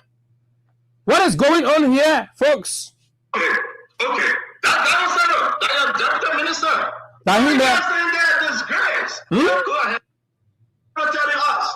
I'm going to find a new path that the people can understand. Listen to your deputy minister of information. And it wasn't for Yombly and Liberty Party. This is shameless. I never got in that job. This is disgraceful. This is embarrassing.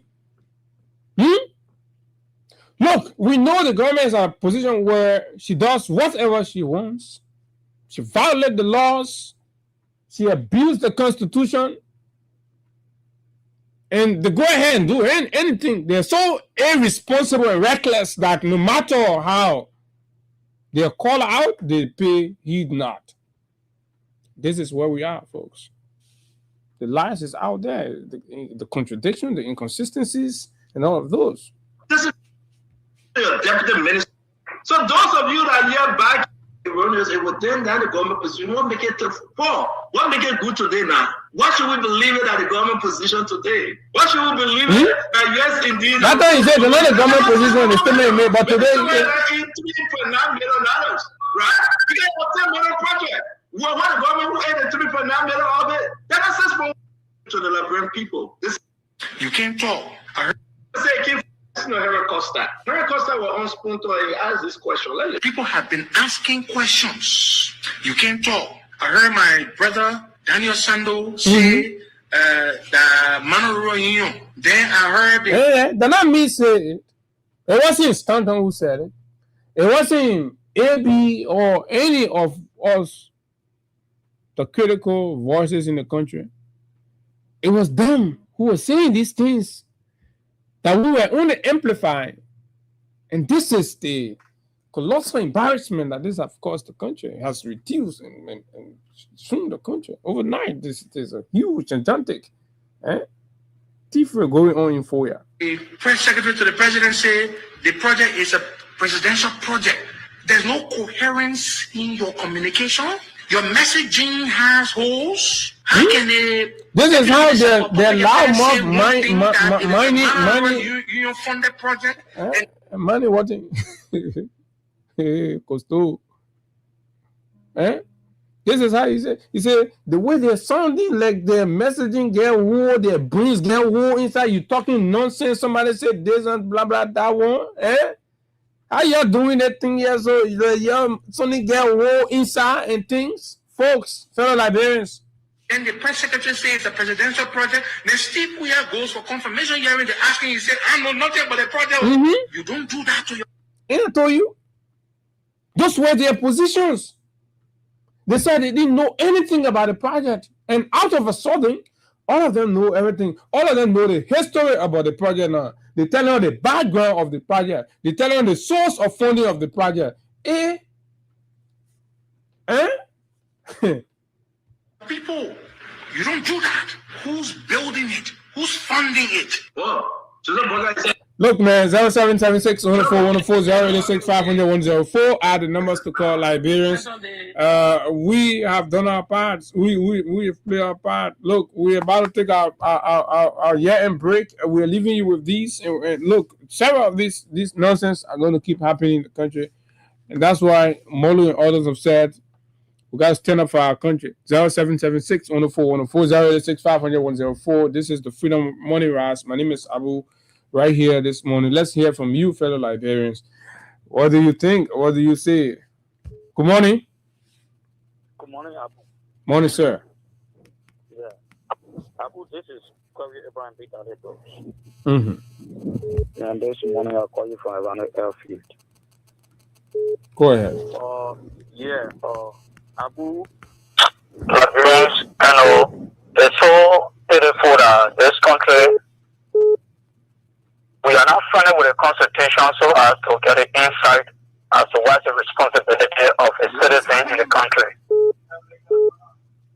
The Constitution is clear that we author these people into government, and whenever our happiness is required, we should bring them to check, and then we should even petition our deputies, especially issue of this that border around, national or public message that border around public spending. Because the Constitution again established in Article 34, it says that every public spending, even creation of other political, divisions should come from the legislature. All right. So this villa that we're talking about, or this piece, house that we're talking about for the Mano River Union, that which from the initial stage, Mano River Union herself denied it, and today the government is coming out that it is for Mano River Union, especially because Liberia, I don't know, Liberia is on the International or Security Council or what. So all these things, they border around constitutional breach. And we Liberians, we have to wake up, so that this government can understand that Liberians are not stupid anymore. Liberians, we are not stupid set of people. And this is not it is my national duty now. I'm trying to embark on it, that people should understand their civic rights. For now, the 2029, it is.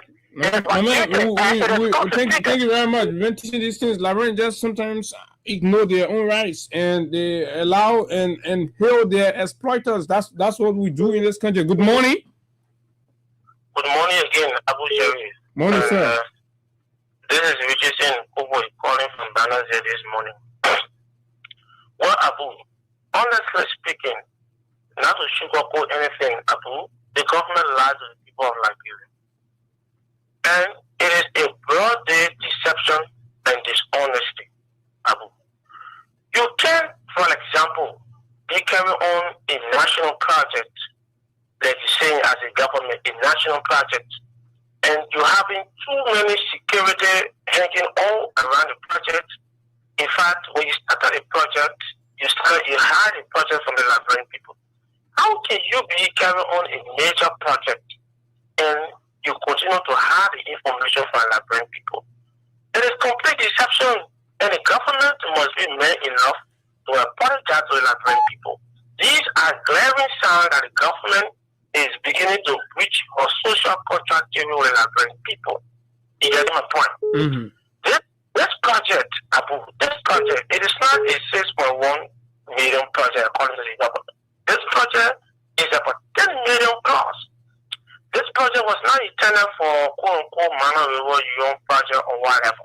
If, for example, you're having a regional structure, like in the case of the African Union, when they constructed the OAU headquarters or a project in Liberia, there was a regional contribution. All of those member countries contributed to the project. So you can be constructing a regional project, and then Sierra Leone is not part of it, Guinea is not part of it, instead it is Liberia. Even Africa is not part of it. As if to say we get, and those countries and budget and be our own. They are far better than ours, and they are making progress than us. So how can Liberia now be taking a huge responsibility to construct a project in a jungle?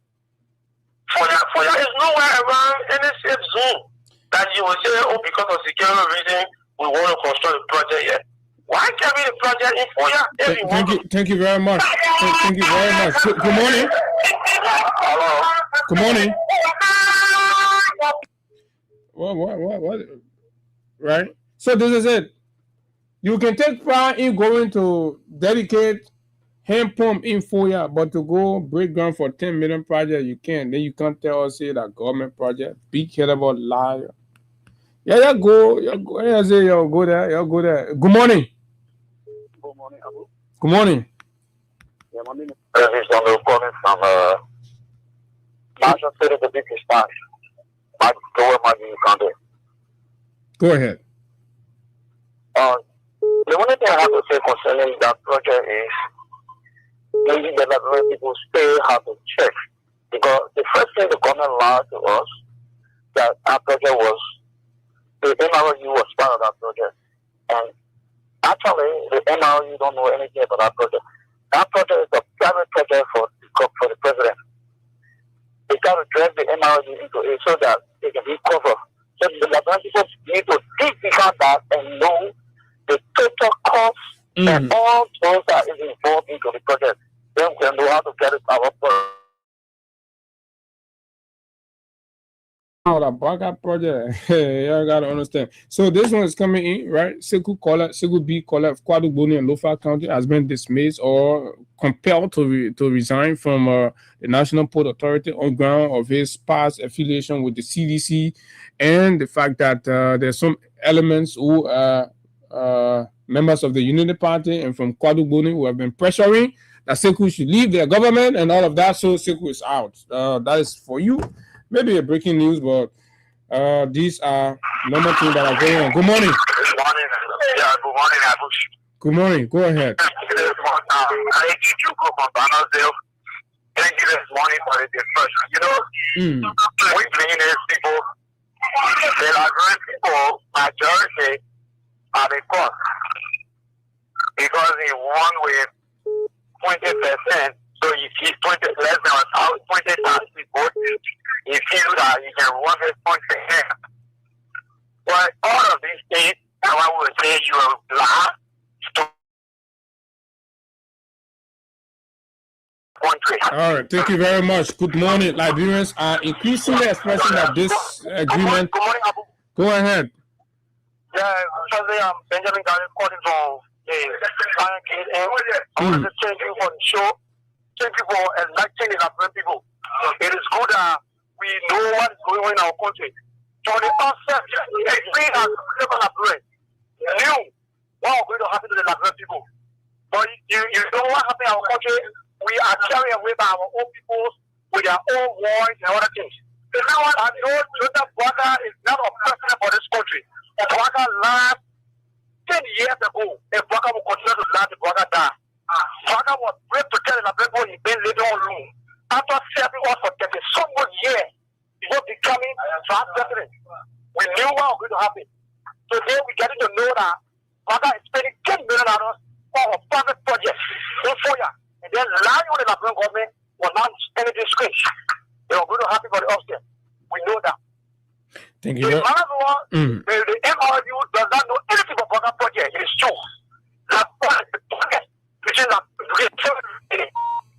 Thank you very much. The line is going down. Good morning.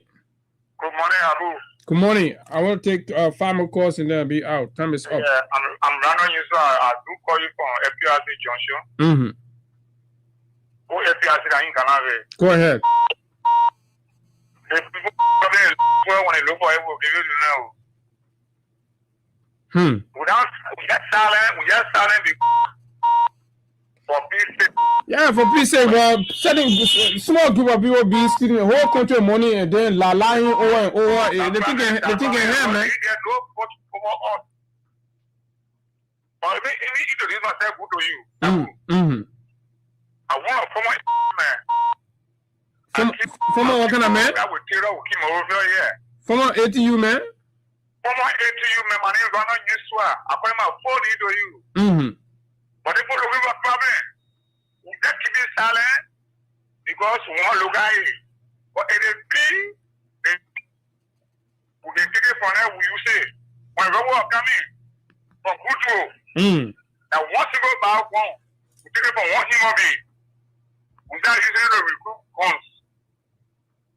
So when you're up good, just keep it silent. Thank you, Yusua. Thank you, Yusua. I'm not sure we should go the rebel side here, but it's important that we rather indicate that our silence does not mean that we're weak.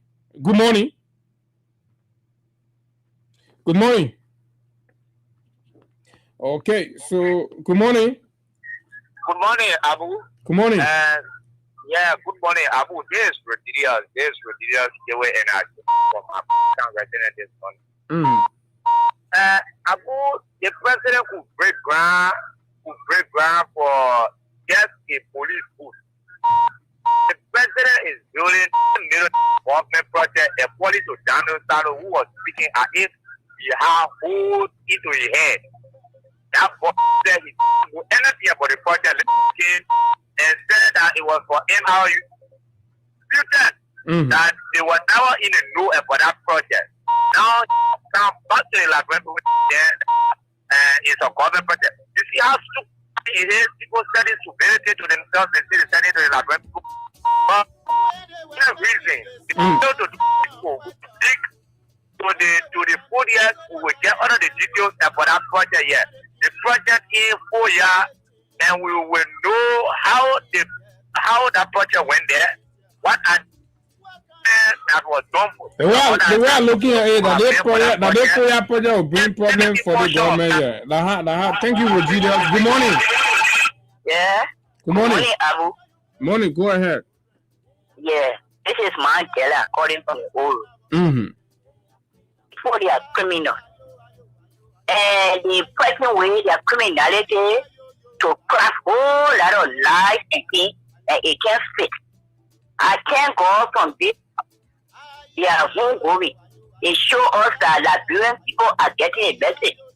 You understand? Even though some ignorant and illiteracy or some people backing them, but at least majority of them. Because these people, they are criminal. You say they are project for Liberian people. Then you didn't involve the Liberian people into the information they can do so work to break ground. You do it. You go, you take EPS.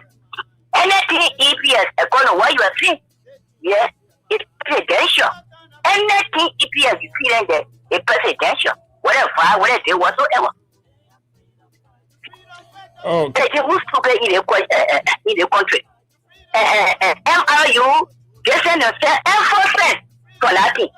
Then they cannot stand on and see how that man is raising it. They say, yes, these are criminals, they look it. Thank you very much. Folks, we have to hold it right there. Time is fast spent, and the facts are clear. Liberians themselves are speaking out, and even the laymen know that indeed the narrative from the government is corrupted and, of course, lacking facts, accuracy, and the truth. So why did the government choose to lie to its people? Why did the government choose to lie to its people? This has rendered everything the government will say about the FOIA project as complete deception. What's the citizens going to do about it? How can we fix that? How can we fix it? Because our money is still being put into the place. In the end, what claim can we lay to it?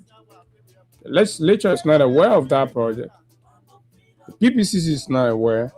Nobody's aware. But Daniel says is the government MRU project. MRU says she knows nothing about it. What is going on? When our people dance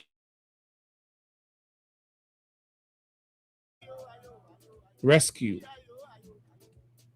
were they actually indirectly ushering in a gang of criminals who boldly and fearlessly steal from the country and provide narratives that are far away from the facts, suppressing and oppressing the people can speak out, killing and tear gassing them, brutally handling political disagreements and dissent. Look at Liberia today. Look at the environment. This is the festive season. Everybody's hungry. No money. Everybody hungry. Millions are being siphoned under dubious circumstances, dubious arrangements, illegal contracting, illicit financial transactions. My name is Abu Sharif, and of course, it's always a good thing to be here until we see you tomorrow, probably. Do have a wonderful time. Molu have said they're coming out, and the protest is on, the mobilization is on, and so, yes, it is a strategy also to keep them jittering, and then the element of surprise. Let's see how that plays out during the course of the day. Until we see you, stay peaceful. Bye-bye. Iya yo, ayo, ayo, ayo, ayo, yo.